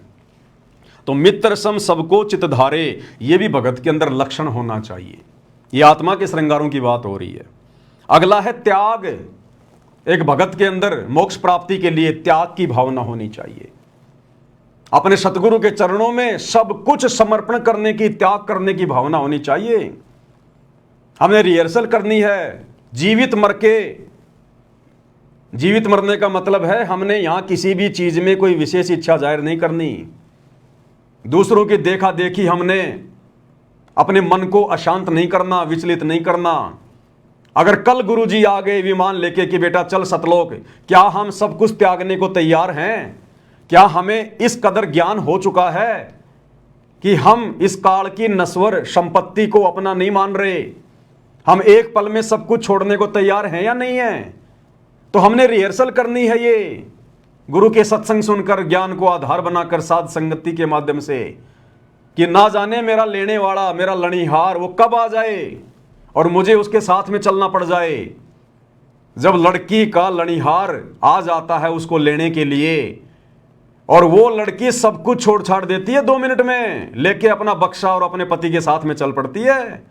जिस माँ बाप ने उस लड़के को 20 साल तक पाला पोषा, उसकी जरूरतों को पूरा किया, अब उस लड़के का विशेष प्रेम अपने पति में बन गया। पति में, उस पति के लिए अपने माँ बाप के घर को भी छोड़ देगी, अपने सास ससुर को भी छोड़ देगी। जब न्यारे होते हैं, 2 भाई अलग अलग होते हैं, तो 2 मिनट में वो लड़की सबको छोड़ छाड़ के और अपने पति की तरफ जाके खड़ी हो जाती है। तो इस काल लोक को जो गुरुदेव ने दिखा दिया, बता दिया, ये खोकापुर झूठा लोक, हर चीज नश्वर, ये नष्ट होता है। असंख्य बार यहां पर महाप्रलय हो चुकी है, सब कुछ नष्ट हो जाता है, मिट्टी मिट्टी हो जाता है। फिर यहां हमारा है क्या? तो गुरुदेव कह रहे हैं आपके अंदर इतनी त्याग की भावना होनी चाहिए, इतनी प्रबल, कि मेरे गुरु के एक इशारे पर सब कुछ छोड़ छाड़ के, आत्मा से छोड़ना पड़ेगा, शरीर से नहीं। शरीर से तो सबका ही छूटता है मरने के बाद में।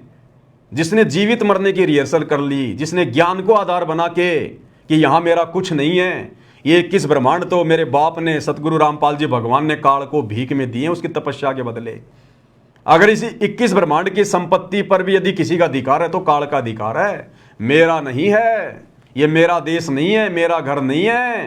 होले सुहागन सुरता त्यार, मालिक घर जाना है तेरा सुन शिखर बरतार। हमारा पति ये काल नहीं है, हमारा पति कबीर साहब है, जो वर्तमान में सतगुरु रामपाल जी के रूप में हमें लेने के लिए आए हुए हैं। तो परमेश्वर कह रहे हैं भगत के अंदर त्याग की भावना भी होनी चाहिए, वैराग, हमारे अंदर वैराग उत्पन्न होना चाहिए, हमारी आंखों से आंसू निकलने चाहिए सतगुरु को याद करके, काल के दुखों को याद करके, सतलोक के सुखों को याद करके। हमारे अंदर वैराग्य उत्पन्न होना चाहिए अपने गुरु जी के प्रति, अपने महबूब के प्रति, कि परमेश्वर आपने कैसे दया बख्शी, अनंत युगों से परमात्मा आप हम नीचों के पीछे भटक रहे हो, हमारे लिए इस गंदे लोक में आकर, जिस लोक की तरफ सतलोक जाने के बाद कोई देखना भी पसंद नहीं करता, आप इस गंदे लोक में आते हो, यहाँ रहते हो, एक पूरा जीवन लीला करते हो, ये परमेश्वर हम नीचों के लिए। तो इन सब बातों को विचार करके अपने गुरु जी के प्रति प्रेम उमड़ना चाहिए, वैराग्य होना चाहिए। निष्कर्मा, भगत ने कोई भी कार्य निष्क्रम भाव से करना चाहिए। लोभ, लालच, छल, कपट, राग, द्वेष भगत के नजदीक भी नहीं होना चाहिए। गुरुदेव भगवान सत्संगों में समझाते हैं, मैं पवन दास कोई उपदेश नहीं दे रहा, मैं भी आपकी तरह दो कोटि का जीव हूं, मालिक का विधान आपको बता रहा हूं, ये मेरे ऊपर भी लागू है, सब पे लागू है। ये निष्कर्मा और भक्ति हमने निष्कर्म भाव से करनी है।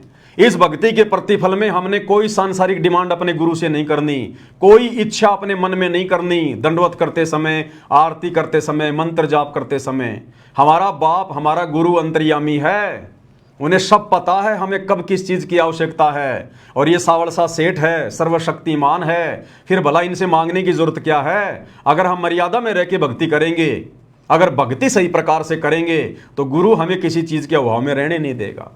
गुरुदेव ने हमें बताया कि बच्चों तुम्हें तो मांगना भी नहीं आता, क्या मांगना चाहिए अपने गुरुदेव भगवान से? भक्ति दान मोहे दीजियो देवन के देवा हो, भक्ति दान गुरु दीजियो देवन के देवा हो, जन्म पाया भूलों नहीं करहूं पद सेवा हो। गुरुदेव ने बताया कि तुमने केवल भक्ति मांगनी चाहिए अपने गुरु से, अपने भगवान से, केवल भक्ति। भक्ति में सब कुछ आ गया। गुरुदेव ने एक उदाहरण दिया, एक पिता ने अपने बेटी की शादी कर दी, कुछ समय के बाद में बेटी और उसकी सास का आपस में झगड़ा रहने लगा। तो सास ने अपनी पुत्र वधू के बाप को बुलाया। उसने कहा जी क्यों बुलाया, क्या बात है? बोला जी आपकी जो लड़की है ना इसको ले जाओ आप। बोला जी क्यों, कोई बात भी होगी? बोला जी ये किसी चीज को छोड़ती नहीं है, ये किसी चीज को नहीं छोड़ती है। दही ये खा जाती है, मलाई ये खा जाती है, घी ये खा जाती है, छाछ ये पी जाती है, ये छोड़ती नहीं किसी चीज को। तो उस पिता ने अपनी बेटी से कहा कि बेटी तू एक काम किया कर, तू छिक के दूध पी लिया कर, ये मलाई फलाई घी घा छोड़ दे, तू दूध पिया कर ढंग से। दूध में दही भी आ गया, छाछ भी आ गई, मलाई भी आ गई, मक्खन भी आ गया और घी भी आ गया, तन और कुछ खाने की आवश्यकता नहीं पड़ेगी। तो इसी प्रकार गुरुदेव कह रहे हैं बच्चों तुम मर्यादा में रह के भक्ति कर लो, अपने गुरु के वचन में रह के समाज से संघर्ष करो मर्यादाओं के लिए। तुमने उसके बाद अपने गुरु से या समाज से किसी से कुछ मांगने की जरूरत नहीं पड़ेगी, तुमने हाथ फैलाने की जरूरत ही नहीं पड़ेगी। वो अंतर्यामी तुम्हें समय से पहले देगा, समय से पहले, उसको सब पता है। जब तुम अपने गुरु पर आश्रित हो जाओगे ना, ये जीव अभाव में उसी समय तक रहता है जब तक गुरु के प्रति समर्पित नहीं है। गुरुदेव ने उदाहरण दिया कि एक 6 महीने का बच्चा, साल भर का बच्चा, वो पूर्णतया अपने माता पिता पे जो है वो आश्रित होता है, समर्पित होता है। और माता पिता सर्दी आने से पहले उसके मोजे, जूते, स्वेटर, कोट पहले व्यवस्था कर लेते हैं। उस बच्चे को नहीं पता कि आगे क्या होने वाला है, सर्दी आएगी या गर्मी आएगी या ओले गिरेंगे, लेकिन वो बच्चा अपने माता पिता पे समर्पित है। इसलिए माता पिता को चिंता है, जो जाकी शरणा बसै ताको ताकी लाज, जल स्यों ही मछली चढ़ जाती बह जाते गजराज। तो जब हम अपने गुरुदेव पर आश्रित हो जाएंगे पूर्णतया, फिर देखना ये परमात्मा खुले हाथ से हमें इस गंदे लोक के सुख भी भुगवाएगा। तो हमने केवल भक्ति मांगनी है परमात्मा से, और निष्क्रम भाव से भक्ति करनी है, कोई डिमांड नहीं करनी हमने गुरुदेव से। परमात्मा कहते हैं जब लग भक्ति सह कामना तब लग निष्फल सेव, और कहे कबीर वे क्यों मिले निष्कामी निज देव। जब लग भक्ति सह कामना, जब तक आप इस सतगुरु की भक्ति को मन में किसी प्रकार की डिमांड या इच्छा रख के करते हो, तब लग निष्फल सेव, तुम्हारी पूजा तुम्हारी भक्ति निष्फल है, बेकार है। और कहे कबीर वे क्यों मिले निष्कामी निजदेव, वो परमात्मा तो निष्काम भक्ति करने वालों को प्राप्त होता है, तुम्हें क्यों मिलेगा। तो निष्कर्म भाव से हमने भक्ति करनी है। निर्दोषा धोखा रहित, भगत ने किसी के साथ सौपन में भी धोखा करना तो दूर सोचना भी नहीं है, क्योंकि भगत अगर धोखा करेगा तो आत्मा निर्मल कैसे होगी, सतगुरु प्रसन्न कैसे होगा जो घट में बैठा हुआ है। गंदी जगह में तो फिर सतगुरु बैठेगा ही नहीं, और सतगुरु यदि घट से बाहर निकल गया तो दूसरा कौन है, फिर काल, वो आ बैठेगा, सारे उल्टे काम होंगे फिर। तो निर्दोषा यानी धोखा रहित होना चाहिए भगत को। परमात्मा कहते हैं कबीरा आप ठगाइए और न ठगिए कोई, अरे आप ठगाए सुख होता है, औरों को ठगे दुख होए। अगर हमारे साथ कोई धोखाधड़ी करके हमारे साथ धोखा कर रहा है तो उसमें हमने संतोष करना चाहिए, कोई बात नहीं भाई, परमात्मा और देगा, समर्थ मेरे साथ में है, कोई चीज की कोई कमी नहीं है। लेकिन हमारे मन में दूसरों के साथ में ठगी करने का अगर विचार भी आ गया, धोखा करना ठगी करना तो बहुत दूर की बात है। अगर आपने एक पैसे की ठगी भी कर ली, धोखा भी कर लिया, आपके अंदर अगर कोई स्वार्थ उत्पन्न हो गया जरा सा भी किसी भी बात को लेकर, उसी समय सतगुरु नाराज होगा, क्योंकि वो अंतर्यामी है, जानी जान है, उससे कुछ भी छुपाया नहीं जा सकता। कबीर अंतर्यामी एक तुम आत्म के आधार, और जो तुम छोड़ो हाथ तो में कौन उतारे पार। तो भगत ने धोखा रहित सील मानी शांत स्वभाव वाला होना चाहिए भगत, शांत स्वभाव वाला। अगर नुकसान हो गया तो परमात्मा कहते हैं बेटा तेरा क्या नुकसान हो गया, तेरा क्या नुकसान हो गया। पहली बात तो तेरे पास है ही क्या जिसका तू दुख मना रहा है, शोक मना रहा है।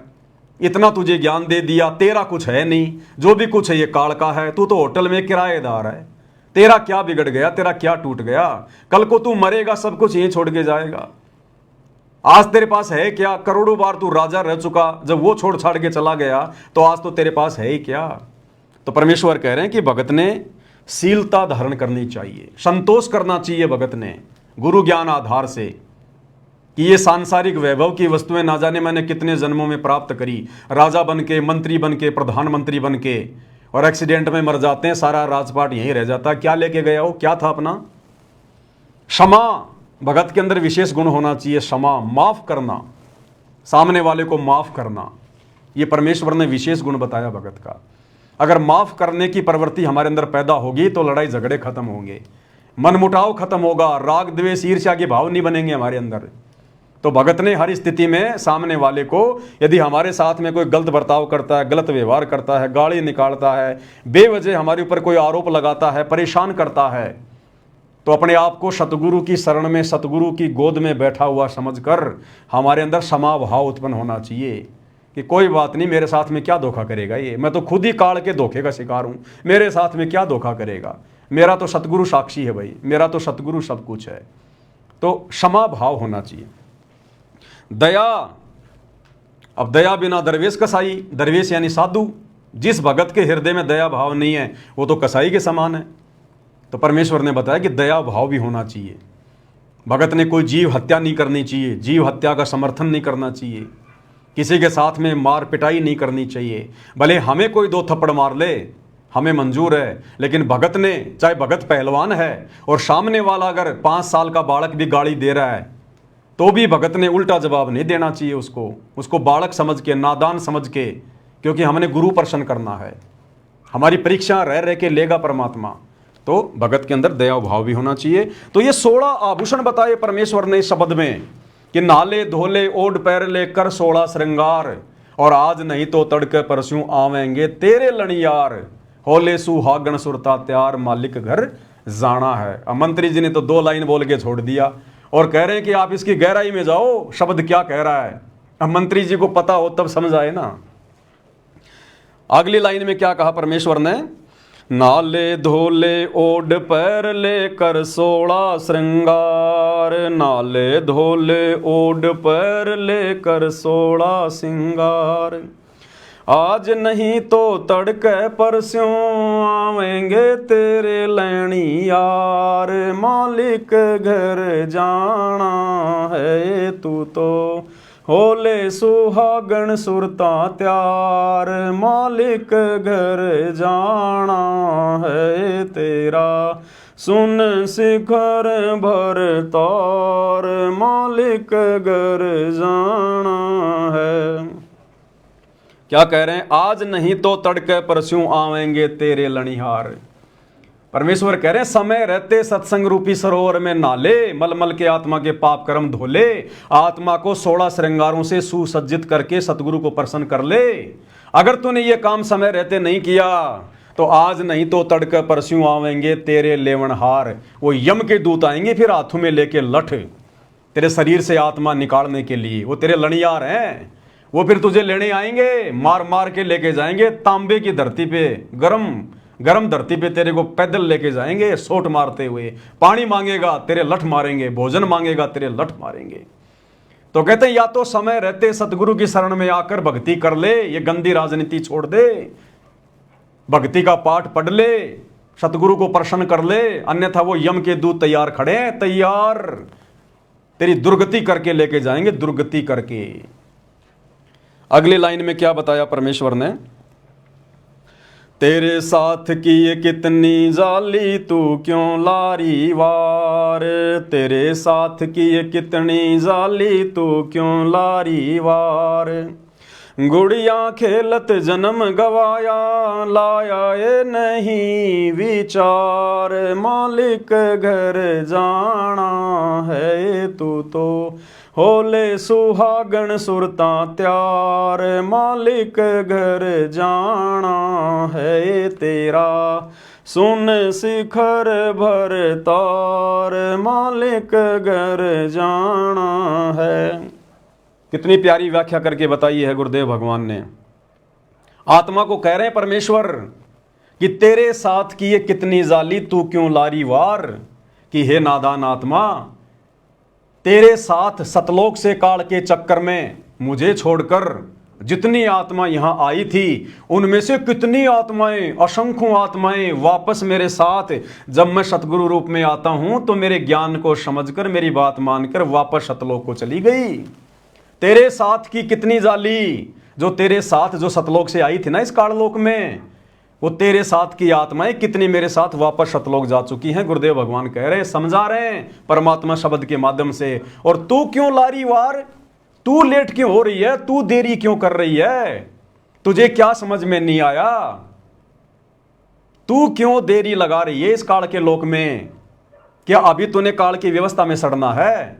84 लाख योनियों में धक्के खाने हैं, तेरे क्या समझ में नहीं आया?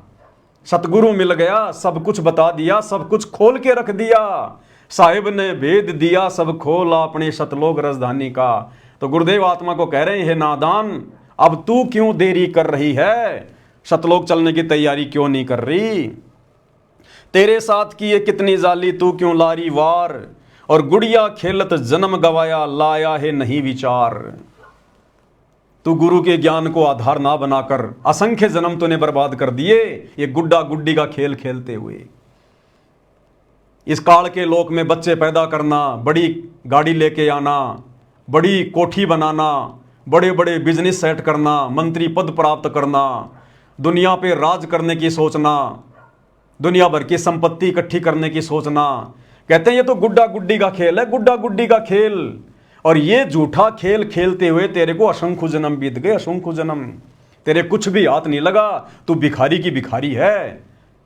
परमात्मा कहते हैं जिस प्रकार एक जुआरी व्यक्ति जुए में हारकर अंत में हाथ मलता हुआ जाता है, कहे कबीर अंत की बारी, जैसे हाथ झाड़ चले जुआरी। कहते हैं अगर तू सतगुरु के ज्ञान को ध्यान में नहीं रखेगी, भक्ति नहीं करेगी, तो अंत में ये गुड्डा गुड्डी का खेल खेलते हुए जब तेरा शरीर छूटेगा ना, तू खाली हाथ जाएगी यहां से। ये मंत्री पद, ये राजपद, ये प्रधानमंत्री का पद, ये हाथी घोड़े, ये संपत्ति, ये बेटा बेटी, रिश्तेदार, तेरे साथ में कोई नहीं जाएगा। इन सब को प्राप्त करने के लिए तूने जो जीवन बर्बाद कर दिया, जो झूठा खेल खेला है, जो पाप कर्म तूने इकट्ठे किए हैं, कहते हैं फिर वो पाप कर्म की गठड़ी बांध के लेके जाएगी तू, फिर नरक में भोगेगा, 84 लाख में भोगेगा। तो परमेश्वर आत्मा को जगा रहे हैं, गुड़िया खेलत जन्म गवाया, लाया है नहीं विचार, मालिक घर जाना है। आगे क्या कह रहे हैं गुरुदेव? सतगुरु म्हारे बाणिया हे करते बिणज व्यवहार। सतगुरु म्हारे बाणिया हे करते बिणज व्यवहार।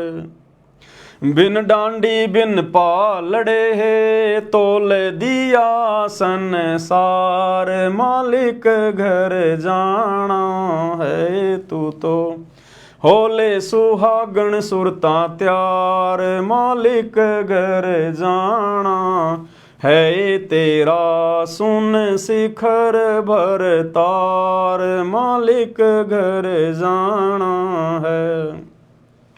सतगुरु म्हारे बाणिया हे करते बिणज व्यवहार। जो बाणिया होता है, जो लालाजी होता है ना, सेठ वैश्य, वो किस तरह से अपना व्यापार करता है। वो ठगी का काम नहीं करता, एक एक पैसे का हिसाब रखता है। तो कहते हैं हमें जो सतगुरु मिल गए ना, वो बाणिये की तरह हैं और भक्ति रूपी ये बिणज कर रहे हैं। भक्ति का सौदा करने आए सतगुरु, भक्ति मुक्ति के दाता सतगुरु भटकत प्राण फिरंदा। उस साहिब के हुक्म बिना नहीं तरवर पात फिलंदा। तो हमारे सतगुरुदेव ने, हमारे भगवान ने आज ये भक्ति रूपी सौदा बिल्कुल खरा खरा कर दिया, खरा खरा। सारे धर्मशास्त्रों का निष्कर्ष निकाल के रख दिया, निचोड़ निकाल के रख दिया। हर धर्म के मानने वाले के धर्मशास्त्रों का खरा खरा सौदा कर दिया। सतगुरु म्हारे बाणिया हे करते बिणज व्यवहार। तो ये भक्ति रूपी व्यापार परमेश्वर ने बिल्कुल ऐसा कर दिया है कि 9 मन सूत उलझिया ऋषि रहे जकमार। और सतगुरु ने ऐसा सुलझा दिया, अब उलझे न दूजी बार। जो भक्ति मार्ग के उलझे हुए रहस्यों को धर्मशास्त्रों से सतगुरु रामपाल जी ने सत्संग कर करके सुलझा दिए, सत्संग बना बना के छोड़ दिए। इस कलयुग में नहीं उलझेगा। हाँ, अगर किसी की नीयत नहीं है भक्ति करने की, पार होने की, वो बात अलग है। बाकी सतगुरु ने कोई कमी नहीं छोड़ी भक्ति रूपी व्यापार करने में। हर चीज को बिल्कुल क्लियर आईने की तरह कर दिया कि भैया तुमने देख लो, अब ये तो है काल, ये है 21 ब्रह्मांड, ये है नकली लोक, और तुम सतलोक में रहा करते थे। सृष्टि रचना के माध्यम से बता दिया तुम क्या सुख भोगा करते थे और कैसे तुम काल के साथ नीचे आए, कैसे आज तुम्हारी दुर्गति हो रही है। एक जन्म में तुम्हारे को इंसान बना दिया, स्त्री या पुरुष। तुम सारे दुखों को भूल जाते हो, गधे कुत्ते सुअर वालों को, हैं, मगन हो जाते हो तुम। जब सतगुरु आता है तो तुम सुनते नहीं, फिर अगले जन्म में गधे कुत्ते बन के फिर तुम रोते हो। फिर तुम्हारा बाप तुम्हारे लिए बार बार यहाँ आता है, भटकता है, तुम्हारे दुख में वो स्वयं भी दुखी होता है। तो परमेश्वर कहते हैं कि मैंने तो सब कुछ निष्कर्ष निकाल के दे दिया, अब तेरी इच्छा, तुझे काल की व्यवस्था में सड़ना है या मेरे साथ में सतलोक चलना है। बिन डांडी बिन पालड़े तोल दिया संसार। बिना डांडी बिना पालड़े के, बढ़िया तो डांडी और पालड़े से तोलता है, गुरुदेव ने तो बिना डांडी और पालड़े के अपने आध्यात्मिक ज्ञान से, अपने तत्व ज्ञान से नीर खीर का निवेरा कर दिया गुरुदेव ने। तो कहते हैं सतगुरु म्हारे बाणिया हे करते बिणज व्यवहार।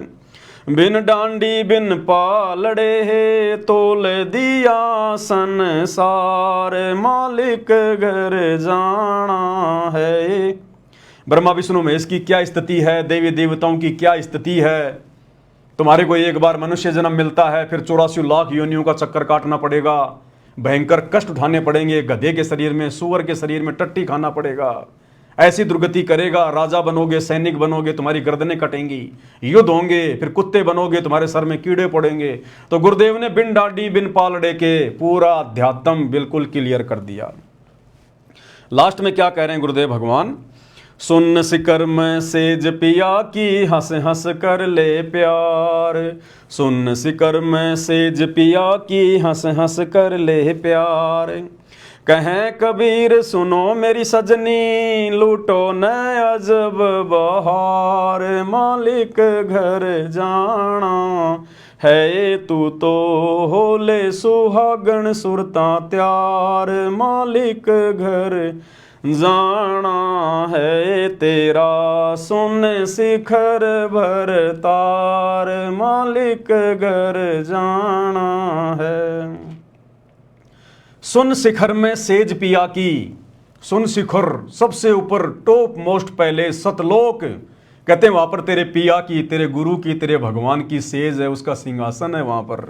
और हंस हंस कर ले प्यार, अपने गुरुदेव के लाड़ लड़ा वहां पर, जितना मर्जी सुख भोग, जितने मर्जी दर्शन कर, तू वहां स्वतंत्र है। वहां कोई पढ़ाई नहीं, कोई लिखाई नहीं, कोई काम धंधा नहीं, कोई रोग नहीं, कोई बीमारी नहीं, कोई छल कपट नहीं, कोई वहां पर कोई गरीबी नहीं, कोई दारिद्रता नहीं, कोई लड़ाई झगड़ा करने वाला नहीं, कोई मुकदमाबाजी करने वाला नहीं, शरीर में रोग नहीं, अखंड सुख है वहां पर। ना ये शरीर वहां बूढ़ा होता, ना वहां पर मृत्यु होती। केवल एक बार जन्म होगा आत्मा का सतगुरु की शब्द शक्ति से, उसके बाद ये आत्मा युवा अवस्था में आ जाएगी, फिर सदा युवा ही रहेगी। ना वो आत्मा कभी मरेगी, ना आत्मा का विनाश होगा, और ना ऊपर के चारों लोकों का कभी विनाश होगा। तो परमेश्वर कहते हैं कि सुन शिखर में सेज पिया की हंस हंस कर ले प्यार, और कहे कबीर सुनो मेरी सजनी, लूटो न अजब बहार, मालिक घर जाना है। कहे कबीर सुनो मेरी सजनी, यानी हम आत्मा है, वो हमारा बाप, हमारा परमात्मा है, वो हमारा सजना है, हम उसकी सजनी हैं, वो हमारा महबूब है, हम उसकी प्रियतमा हैं। आत्मा और परमात्मा का अभेद संबंध है। तो परमेश्वर प्यार में, लाड़ में कह रहे हैं, कहे कबीर सुनो मेरी सजनी, है मेरी प्यारी आत्मा, लूटो न अजब बहार, अजब बहार। जो सुख यहां तुम्हें महास्वर्ग में भी देखने को नहीं मिलेंगे, छींट भी नहीं है, वो सुख तुम्हें, अखंड सुख तुम्हें सतलोक में मिलेंगे वहां पर। तो कहते हैं चलो निकलो इस गंदे लोक से। तो इस शब्द के माध्यम से परमेश्वर कबीर जी ने हमें यह समझाना चाहा, हमें यह संदेश देना चाहा। अब इस शब्द की गहराई को यदि कोई मंत्री जी समझ जाए तो क्या वो ये राजपद स्वीकार करेगा क्या, जिस राजपद में निरेक जो है वो कर्म फोड़ने के अलावा दूसरा कुछ भी नहीं है। कितनी झूठ बोलनी पड़ती है, कितने झूठे वादे इरादे करने पड़ते हैं, सारा दिन टेंशन में, और मिलता अंत में कुछ नहीं भैया, मिलता अंत में कुछ नहीं है। 10 15 20 साल राज कर लो, उसके बाद क्या करोगे, खुद के बच्चों से सेवा कराने के काबिल भी नहीं रहोगे बिना भक्ति के। ये दुर्गति होगी फिर अंत में, पार्कों में अकेले बैठे रहोगे, कोई तुम्हें नमस्ते करने वाला भी नहीं मिलेगा। और शरीर इस तरह से घेर लेता है इन मंत्रियों के शरीरों को। भारत देश का इतिहास उठा के देख लो, जितने भी प्रधानमंत्री हुए हैं किसी न किसी रोग से मरे हैं, एक्सीडेंट में मरे हैं, अकाल मृत्यु हुई है। बिना सत भक्ति के आज हमारे भारत देश के इतिहास में जितने भी संत महात्मा हुए हैं, बड़े बड़े ऋषि मुनि हुए हैं, आज इतिहास उठा के देख लो, सबकी दुर्गति से मौत हुई है, सबकी दुर्गति से। दास इसके ऊपर पहले वीडियो बना चुका है। केवल संत भगत, सच्चे सतगुरु की सच्ची भक्ति करने वाले, नरसिंह भगत को देख लो, धना भगत को देख लो, धर्मदास जी को देख लो, गरीबदास जी को देख लो, नानक जी को देख लो। परमेश्वर ने उनका ऐसे शरीर छुड़वाया जैसे पका हुआ आम जरा सी हवा लगते नीचे गिर जाता है। उनको कष्ट नहीं उठाना पड़ता, हाय हाय नहीं करनी पड़ती। भगत का शरीर हॉस्पिटल में हाय हाय करके नहीं छूटता, भगत कभी एक्सीडेंट में नहीं मरता, अकाल मृत्यु नहीं होती। सतगुरु की सच्ची भक्ति करने वाला। तो मंत्री जी को अगर ये शब्द समझ में आ जाता तो मंत्री जी कब का इस्तीफा देकर सतगुरु रामपाल जी से उपदेश लेकर अपनी भक्ति कर रहे होते आज।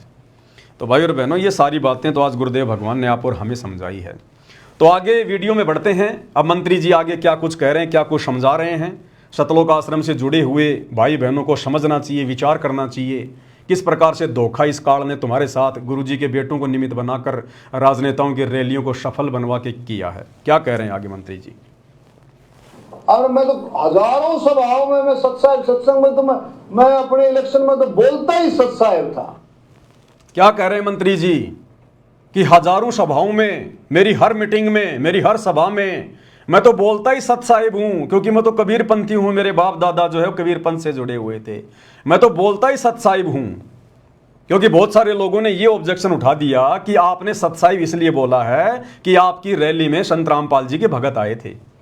तो मंत्री जी अपना पल्ला झाड़ रहे हैं कि कोई भी व्यक्ति और संत रामपाल जी के भगत ये ना सोचे कि संत रामपाल जी के भक्तों की 500 बसों में बैठकर परशुराम जयंती को सफल बनाने के लिए जो भीड़ आई है, उस भीड़ के स्वागत में मैं सत्साई बोल रहा हूं। संत रामपाल जी के भगत ये समझने की गलती ना करें। मंत्री जी कह रहे मेरी तो आदत है, मैं तो हर सभा में, हर मीटिंग में जहां भी जाता हूं मैं तो सत्साई भी बोलता हूं। तो ये भी मंत्री जी ने भक्तों के मुंह पे तमाचा मार दिया। जो भगत वहां पर मंत्री जी के मुंह से सत्साहिब सुनकर लट्टू हो रहे थे कि मंत्री जी ने सत्साहिब बोल दिया, गुरु जी का जयकारा लगा दिया। मंत्री जी कह रहे हैं मेरी तो आदत है भैया, चाहे मैं गोरखनाथ की जयंती में जाऊं, चाहे मैं परशुराम की जयंती में जाऊं, मेरी तो आदत है सत्साहिब बोलने की। तो ये भी भक्तों के मुंह पे तमाचा।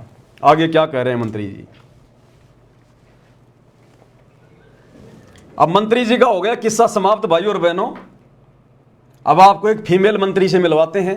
फीमेल मंत्री ये हमारी गुरु बहन है, हिमाचल से है, सतगुरु रामपाल जी की शिष्या है, और कहते हैं गधे की आंख में घी डालो ये सोचेगा मेरी आंख फोड़ रहा है। अब इनको कितना ही समझा दो भाई और बहनों, सतलोक आश्रम से जुड़े हुए भाई बहनों को, सात संगति की वीडियो देखकर भी इनकी बुद्धि ठिकाने नहीं आ रही। इनकी आत्मा के अंदर जो जंग लगा हुआ ना वो नहीं उतर रहा। अब एक तरफ तो परमात्मा कहते हैं बच्चों तुम्हारी अग्नि परीक्षा का समय चल रहा है, गुरु तो रो रो के सत्संग भेज रहा है हिसार जेल से कि किसी तरह से इनकी आत्मा पिघले, भक्ति में ज्यादा इनका मन लगे, मर्यादाओं की तरफ आगे बढ़ें, संघर्ष करें, गुरु को प्रसन्न करें, नहीं तो काल खाएगा। ऊपर से सात संगति के माध्यम से परमात्मा ने कई हजारों वीडियो बनवा दिए, उसके बावजूद भी इनके कान पर जूं भी नहीं रेंग रही। अब ये हमारी गुरु बहन है, हिमाचल से है, और सतलोक आश्रम वालों ने जो एक यूट्यूब चैनल खोल रखा है सा न्यूज चैनल, तो हर स्टेट का इन्होंने वो बना रखा है एक चैनल, सा न्यूज हरियाणा, सा न्यूज उत्तराखंड, सा न्यूज हिमाचल, सा न्यूज मध्य प्रदेश, और कुछ एक भक्तों को 1.5 फुट का माइक देकर जो है वो पत्रकार बना रखा है। और वो सारा दिन भक्ति तो करते नहीं, लेके माइक और घूमते रहते हैं, इधर उधर की खबरें इकट्ठा करके और चैनलों पर डालते रहते हैं जो हमारे किसी मतलब की नहीं, किसी काम की नहीं। शिमला में बर्फ गिर गई, क्या करना, नीचे दब के मरना है क्या? कुल्लू में 200 फीट गहरी बस गिर गई, हमने क्या करना भैया? दुनिया भर की बसें गिर रही हैं, दुनिया भर की फालतू की न्यूज डालते रहते हैं, भक्तों का भी समय बर्बाद कर रहे हैं, अपना भी अनमोल समय और समाज से बर्बाद कर रहे हैं, और ये बेचारे युवा भक्तों को काल ने मोरा बना रखा है। अब इस बहन को बताओ, समझाओ इस बहन को कि बहन जी ये जो दुपट्टा है ना, दुपट्टा ये फांसी लगाने के लिए नहीं डाला जाता गले में, ये दुपट्टा माता बहनें अपने सिर को ढकने के लिए यूज लेती हैं। लेकिन ये तो पत्रकार है, भगत थोड़ी है, ये तो पत्रकार बन गई, भक्ति गई भाड़ में, भगत तो दूसरे नंबर पे है। सबसे पहले तो ये पत्रकार है सा न्यूज चैनल की। अब ये अपने घर की छत पे खड़ी होके रोजाना वीडियो बनाती है, ये सा न्यूज चैनल पे जाके देखना, रोजाना वीडियो बनाती है ये। आज हिमाचल के मौसम के क्या हाल हैं, खुद का मौसम बिगड़ा हुआ है। जिस दुपट्टे को सर पे रखना चाहिए था, और ये तो वैसे भी भगत है, आम जगत की माता बहनें भी इतनी निर्लज नहीं है जितनी सतगुरु रामपाल जी की शिष्याएं हैं। आम समाज की माँ बहनें बेटियां भी अपने सर को ढकती हैं कोई वीडियो बनाने से पहले या समाज में कहीं बाहर निकलने से पहले, और ये देखो सरेआम। और अब सुनो मौसम के हाल। वैसे तो सतलोक आश्रम मैनेजमेंट हरियाणा का और उनसे जुड़े हुए अंध भक्तों का पूरा मौसम बिगड़ा हुआ है, लेकिन फिर भी ये मौसम के हाल बता रही है, रोजाना वीडियो बनाती है। अब बताओ हम बैठे कोई राजस्थान में, कोई हरियाणा में, कोई कहां पर, और ये कहते कि हिमाचल के सोलन कोई सिटी है, वहां के मौसम का हाल बता रही है छत पे खड़ी होके, और इस वीडियो को फिर डालेगी। फिर ये सतलोक आश्रम वाले भगत इस वीडियो को देखेंगे और नीचे फिर वो कमेंट्स पढ़ना उन भक्तों के, आश्रम से जुड़े भक्तों के, वेरी नाइस रिपोर्टिंग, वाह बहन जी वाह, very nice, your look very nice, यानी तुम बहुत सुंदर दिखाई दे रही हो, अपनी बहन को कह रहे हैं। और कह रहे हैं तू जो ये वीडियो बना रही है ना, मौसम का हालचाल हमें बता रही है, कहते हैं वेरी नाइस रिपोर्टिंग, वाह मजा आ गया, क्या बताया आपने। और ये आगे से आगे उमंग में भरती जा रही है कि भगत मेरी तारीफ कर रहे हैं, मेरी प्रशंसा कर रहे हैं। ये नहीं पता काल तुम्हारा मौसम बिगाड़ रहा है। क्या कह रही है बहन जी, सुन लीजिएगा। ऐसे न्यूज हिमाचल प्रदेश देख रहे तमाम दर्शकों को मेरा नमस्कार। मैं दीपशिखा हाजिर हूं आप सभी के सामने। दर्शकों, आप सभी को बताएंगे कि आज और आने वाले आगामी दिनों में मौसम किस प्रकार से बना रहेगा। अच्छा। सुबह के बज चुके हैं 7 और हम आपके साथ लाइव जुड़े हैं सोलन शहर से जी। अगर बात करें कल की मौसम की, तो कल का मौसम पूरी तरह से साफ था, लेकिन जो आज का मौसम है, आज सुबह बहुत तेज वर्षा हुई है। अगर आप करें इस समय जो सोलन शहर की जो ताजा तस्वीरें हैं वो हम आपको दिखाते हैं। जो सोलन शहर का जो ताजा मौसम है वो इस प्रकार से बना हुआ है। कैसे? जो आसमान में है वो बादल गरज रहे हैं। अच्छा। आप देख सकते हो सोलन शहर की ये ताजा तस्वीरें। अच्छा। मौसम इसी प्रकार से अपना रुख कल से बदल रहा है। अच्छा। आप देख सकते हो कि मेघ गर्जन हो रहे हैं। अच्छा। और जो धीमी धीमी हल्की सी फुहारे बारिश भी लगना शुरू हो चुकी है। अच्छा। चारों तरफ बादल छाए हुए हैं। अच्छा। साथ ही में आप देख सकते हो कि दिखाओ। धीमी सी धूप भी आ रही है। अच्छा। लेकिन अगर सुबह की बात करें तो सुबह बहुत तेज वर्षा सोलन शहर में हुई है। दर्शकों, जिस प्रकार हिमाचल प्रदेश में आजकल मौसम का दौर चला हुआ है, मई का जो पूरा महीना है वो बारिश में निकल गया है। मई का पूरा महीना बारिश में निकल गया। बताओ, पूरा महीना बारिश में निकल गया मई का। तो सुना आपने सतलोक आश्रम से जुड़े हुए भाई बहनों की रिपोर्टिंग। ये कर रहे हैं, ये भक्ति नहीं कर रहे। इनके खुद का भक्ति वाला मौसम बिगड़ा हुआ है और दुनिया को सोलन के मौसम की जानकारी दे रही है। अरे क्या करना हमने यार। अरे हम भक्तों ने क्या लेना देना इस मौसम का। ये तो ऐसे चलता रहता है, सृष्टि का नियम है। ये दुनिया भर के टीवी चैनल रात दिन यही तो दिखाते हैं। तुम भी उन्हीं चीजों में फंस गए। तो ये है सतलोक आश्रम से जुड़े हुए भगत भाई बहनों का मौसम। अब बताओ भाई और बहनों, भक्ति कहाँ है? कहाँ है भक्ति? फालतू के वीडियो, दुनिया भर की बकवाद। कितने भक्तों का समय बर्बाद होगा, कितने भक्तों की सांसें बर्बाद होंगी इन फालतू की वीडियो को देख के, और मिलेगा क्या? अरे भगत बैठा राजस्थान की गर्मी में और सोलन में गिर रही है बर्फ, उसका तो मन दुखी होगा कि राजस्थान में क्यों नहीं गिर रही। ये बहन तो बड़े आनंद ले रही है बर्फ के। ओह, मीठी मीठी फुहारे गिर रही है ऊपर से। बहन कह रही है कि आज का मौसम, बादल गरज रहे हैं, तो बादल भौंकेंगे क्या? अरे बादल गरजते तो हैं, भौंकते थोड़ी। ऐसी तो ये रिपोर्टिंग कर रहे हैं। बताओ, अब ये भक्ति, बताओ क्या ड्रामेबाजी हो रही है भाई और बहनों। ये काल तुम्हारा मौसम बिगाड़ देगा आने वाले समय में। क्या बताएं भाई और बहनों, बहुत लंबी चौड़ी कहानी है। अब आज के वीडियो को परमात्मा के दया से हम यहीं समाप्त करेंगे, क्योंकि भाई और बहनों, परमात्मा कहते हैं समझों की मति न्यारी, साधो समझों की मति न्यारी। जो गुरु से ज्ञान को समझ चुके हैं ना, उनको तो चिंता हो गई अपने आत्म कल्याण की। इस प्रकार के फालतू की वीडियो बनाना, फालतू की बातें करना, राजनीति की रैलियों में धक्के खाना, वो भगत बिल्कुल सौपन में भी नहीं सोचेगा। कहते हैं संतो समझों की मति न्यारी। तो समझदार हो गए ना भगत, उनकी तो बुद्धि का लेवल ही अलग हो जाता है, उनके विचार ही अलग हो जाते हैं अध्यात्म में। चिंता लगी रहती है 24 घंटे मीठी मीठी कि हे भगवान कोई मर्यादा ना टूट जाए, मेरा गुरु मुझसे रुष्ट ना हो जाए। मैंने एक बार सतलोक में रुष्ट किया था, कितनी लंबी सजा भोग रहा हूं, और आज बड़ी मुश्किल से मेरा दाव लगा है। अगर गुरु जरा भी नाराज हो गया तो मेरा मौसम बिगड़ जाएगा फिर। और एक बार मौसम बिगड़ा और बिगड़ा, फिर 84 लाख योनियों में फिर बिगड़ता ही चला जाएगा। तो भाई और बहनों, दया है परमात्मा की, पूज्य गुरुदेव भगवान की। परमेश्वर ने दास को थोड़ा सा समय दिया लाइव आने के लिए, भगत भाई बहनों के साथ में ज्ञान आधार से चर्चा करने के लिए। दास इस काबिल तो नहीं है, योग्य तो नहीं है, लेकिन गुरुदेव भगवान जिसके साथ होता है तो परमात्मा थोड़ी बहुत फूफा अपने भगत के ऊपर भी दया कर देता है। उनके आशीर्वाद से, उनकी छत्र छाया से ये सब कुछ होता है। एक छोटी सी बात, विशेष बात, क्योंकि जब मेरे सामने इस प्रकार की बातें आती हैं तो किसी भगत भाई बहन को कोई भ्रमणा ना हो जाए, इसलिए उसका समाधान करना बहुत ज़रूरी होता है। दास कल परसों लाइव देख रहा था एक भगत जी का, मध्य प्रदेश से, नाम मुझे पता नहीं, 2-3 भगत मिलकर लाइव आ रहे थे। मैंने भी उसमें थोड़ा सा एक कमेंट्स किया था कि भाई ठीक है, लगे रहो इसी प्रकार से। तो वो भगत जी कह रहे थे अपने लाइव में कि जो पवन भगत जी हैं, आप उनको छोटी मोटी आत्मा मत समझना, कोई छोटी मोटी शक्ति मत समझना। पवन भगत जी को गुरु जी ने अपनी विशेष जो शक्तियां हैं, जो पावर है, वो दे रखी हैं। तो भाई और बहनों देखो, भावनाओं में आके भगत कुछ भी कह सकता है। हालांकि भगतों को इस प्रकार से नहीं बोलना चाहिए, क्योंकि ये कलयुग की बिचली पीढ़ी का समय है और ना परमात्मा ने आज से पहले अपनी शक्तियां किसी को दी। अगर भगवान अपनी शक्तियां देगा तो फिर दूसरा ना फिर भगवान हो जाएगा। हम जीव हैं, जीव ही रहेंगे। आशीर्वाद दे के परमात्मा जो मर्जी अपना काम करवा ले। 650 साल पहले बनारस के तोताद्री शहर में परमात्मा ने पंडितों के भंडारे में भैंसे राम को आशीर्वाद देकर वेद मंत्र बुलवा दिए, संस्कृत में और हिंदी में अनुवाद भी करवा दिया। तो क्या भैंसा राम भगवान बन गया? कोई विशेष शक्ति आ गई भगवान की? तो ये हमारी गलती है, हमारी कमजोरी है। जो भाई लाइव आ रहा था, ये बातें बोल रहा था, उसने अपनी गलती की गुरुदेव से माफ़ी मांगनी चाहिए दंडोत करके। कोई शक्ति नहीं है किसी के अंदर भाई और बहनों, हम जीव हैं 2 कोड़ी के। अगर कोई शक्ति आ गई ना तो यहाँ पर गुब्बारे की तरह जीव फूल जाएगा, भक्ति और भगवान 2 मिनट में भूल जाएगा वो।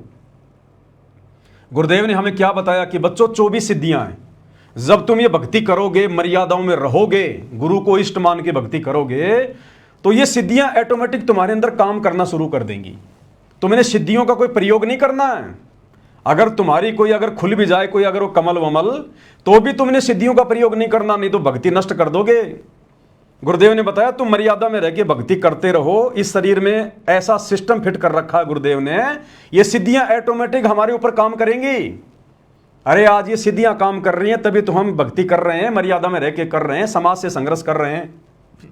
आश्रम वालों की सिद्धियां काम नहीं कर रही, देखो कैसे काल इनको ठग रहा है। आप और हमारी सिद्धियां काम कर रही हैं, सिद्धियां हमें डगमग नहीं होने दे रही, सिद्धियां हमें संघर्ष करने की प्रेरणा दे रही हैं। ये सिद्धियां ही तो हैं। सिद्धियां मतलब सतगुरु का आशीर्वाद। तो 24 प्रकार से गुरुदेव ने अपना आशीर्वाद दे रखा भगत को। तो गुरुदेव का आशीर्वाद यानी उनकी वो सिद्धियां, वो शक्तियां ऑटोमेटिक उस भगत के साथ हो जाएंगी, उसकी सहयोगी हो जाएंगी भक्ति मार्ग में। जो भगत गुरु को इष्ट मान के मर्यादा में रह के भक्ति करेगा, ये ऑटोमेटिक सिस्टम है ये। तो वैसे कोई शक्तियां वक्तियां नहीं है भाई और बहनों, इस भय में ना रहना। बोलने को कोई कुछ भी बोल सकता है, सब स्वतंत्र हैं, लेकिन ये सिद्धियां ऑटोमेटिक काम करेंगी, सब में काम करेंगी। और जिस जिसका परमात्मा ने मोक्ष करना होगा उन सब के अंदर ये सिद्धियां काम करेंगी और कर रही है वर्तमान में। सभी सत्सेवक भाई बहनों में सिद्धियां काम कर रही हैं। तभी तो इतनी उलझनों के बाद भी हमारे को कितने धर्म संकटों में डाला गया। साथ संगति से जुड़े हुए भगत भाई बहनों के ऊपर कितना दबाव, कितना प्रेशर। गुरुजी से हमारे ऊपर मुकदमे लगवा दिए गए। जिस गुरु को परमात्मा मान के हम भक्ति कर रहे हैं, अपना सब कुछ छोड़ दिया, उस गुरु से हमारे ऊपर मुकदमे करवा दिए और हमारे अंदर गुरु के प्रति -1% भी कोई दोष नहीं आया। तो ये सिद्धियां तो काम कर रही हैं हमारे अंदर। हमें जेल करवा दी, हमारे साथ मार पिटाई होती है, हमें गुरुद्रोही घोषित करवा दिया। हम घरवालों के साथ में संघर्ष कर रहे हैं, बहनें अपने पति के साथ में कर रही हैं, पत्नियां जो है अपने पति के साथ में कर रही हैं विषय वासनाओं को लेकर। ये सिद्धियां तो काम कर रही हैं, गुरु का आशीर्वाद ही तो काम कर रहा है। अन्यथा आप जी संघर्ष कर सकते हो क्या? हम भक्ति मार्ग पर एक कदम भी नहीं चल सकते। आग लगी हुई है भयंकर रूप से। परमात्मा कहते हैं आग लगी आकाश में, झड़ पड़े अंगार, संत ना होते धरती पर जल मलता संसार। ये पूरी दुनिया ब्रह्मा विष्णु महेश तक, ये देवी देवता तक विषय वासनाओं की आग में जल रहे हैं। और आप और हमें परमात्मा इस गंदे लोक में जहां पर इस आग से बचना नामुमकिन, बड़े बड़े ऋषि संत महात्मा नहीं बच पाए, दुर्वासा जैसे नहीं बच पाए, विश्वामित्र जैसे नहीं बच पाए, और आप और हम 2 कोटि के जीव जिनकी कोई औकात नहीं, आज हमें परमात्मा बचा रहे हैं। तो ये सिद्धियां तो काम कर रही हैं ऑटोमेटिक, भगवान की शक्तियां तो काम कर रही हैं। तो अकेले पवनदास में थोड़ी काम कर रही हैं, तो सब में काम कर रही है, हजारों में काम कर रही हैं। जिसने अपने गुरु को अपना बाप मान लिया, वो हाथ अपना रख दे सर पर, जिसने मान गुरु को बाप लिया। जब वो हाथ रख देगा, आशीर्वाद दे देगा, तो सिद्धियां ऑटोमेटिक काम करेंगी। तो सब में सिद्धियां काम कर रही हैं। स्पेशल परमात्मा किसी को कोई सिद्धियां विधियां नहीं देने वाला। यहाँ पर सिद्धियां दे दे के बिगड़ गए। गोरखनाथ को दी सिद्धियां, उसकी भक्ति के प्रतिफल में बिगड़ गया। देख लो, दुर्वासा को दी उसने सिद्धियां, 56 करोड़ यादव मार डाले, कितने उसने पाप कर्म उसने मोल ले लिए। जिन जिनको भगवान ने सिद्धियां दी उनके भक्ति के प्रतिफल में अब वो गधे कुत्ते सुअर बन के हांड रहे हैं, कहीं अपना मनुष्य जीवन बर्बाद कर गए वो। तो ये गलतियां परमात्मा नहीं करेगा, अपनी आत्माओं को नहीं बिगाड़ेगा। कलयुग की पिछली पीढ़ी है, जितनी आवश्यकता होगी अपना आशीर्वाद से काम करवा लेगा। सिद्धियां विधियां नहीं होती भाई, यहाँ पर ध्यान रखना इन चीज़ों का। तो आज के वीडियो में केवल इतना ही। परमात्मा हम सबको आज्ञा दें, आशीर्वाद दें, सद्बुद्धि दें, भक्ति मार्ग में हमारा मार्गदर्शन करें। बंदी छोड़ सतगुरु रामपाल जी भगवान की जय हो।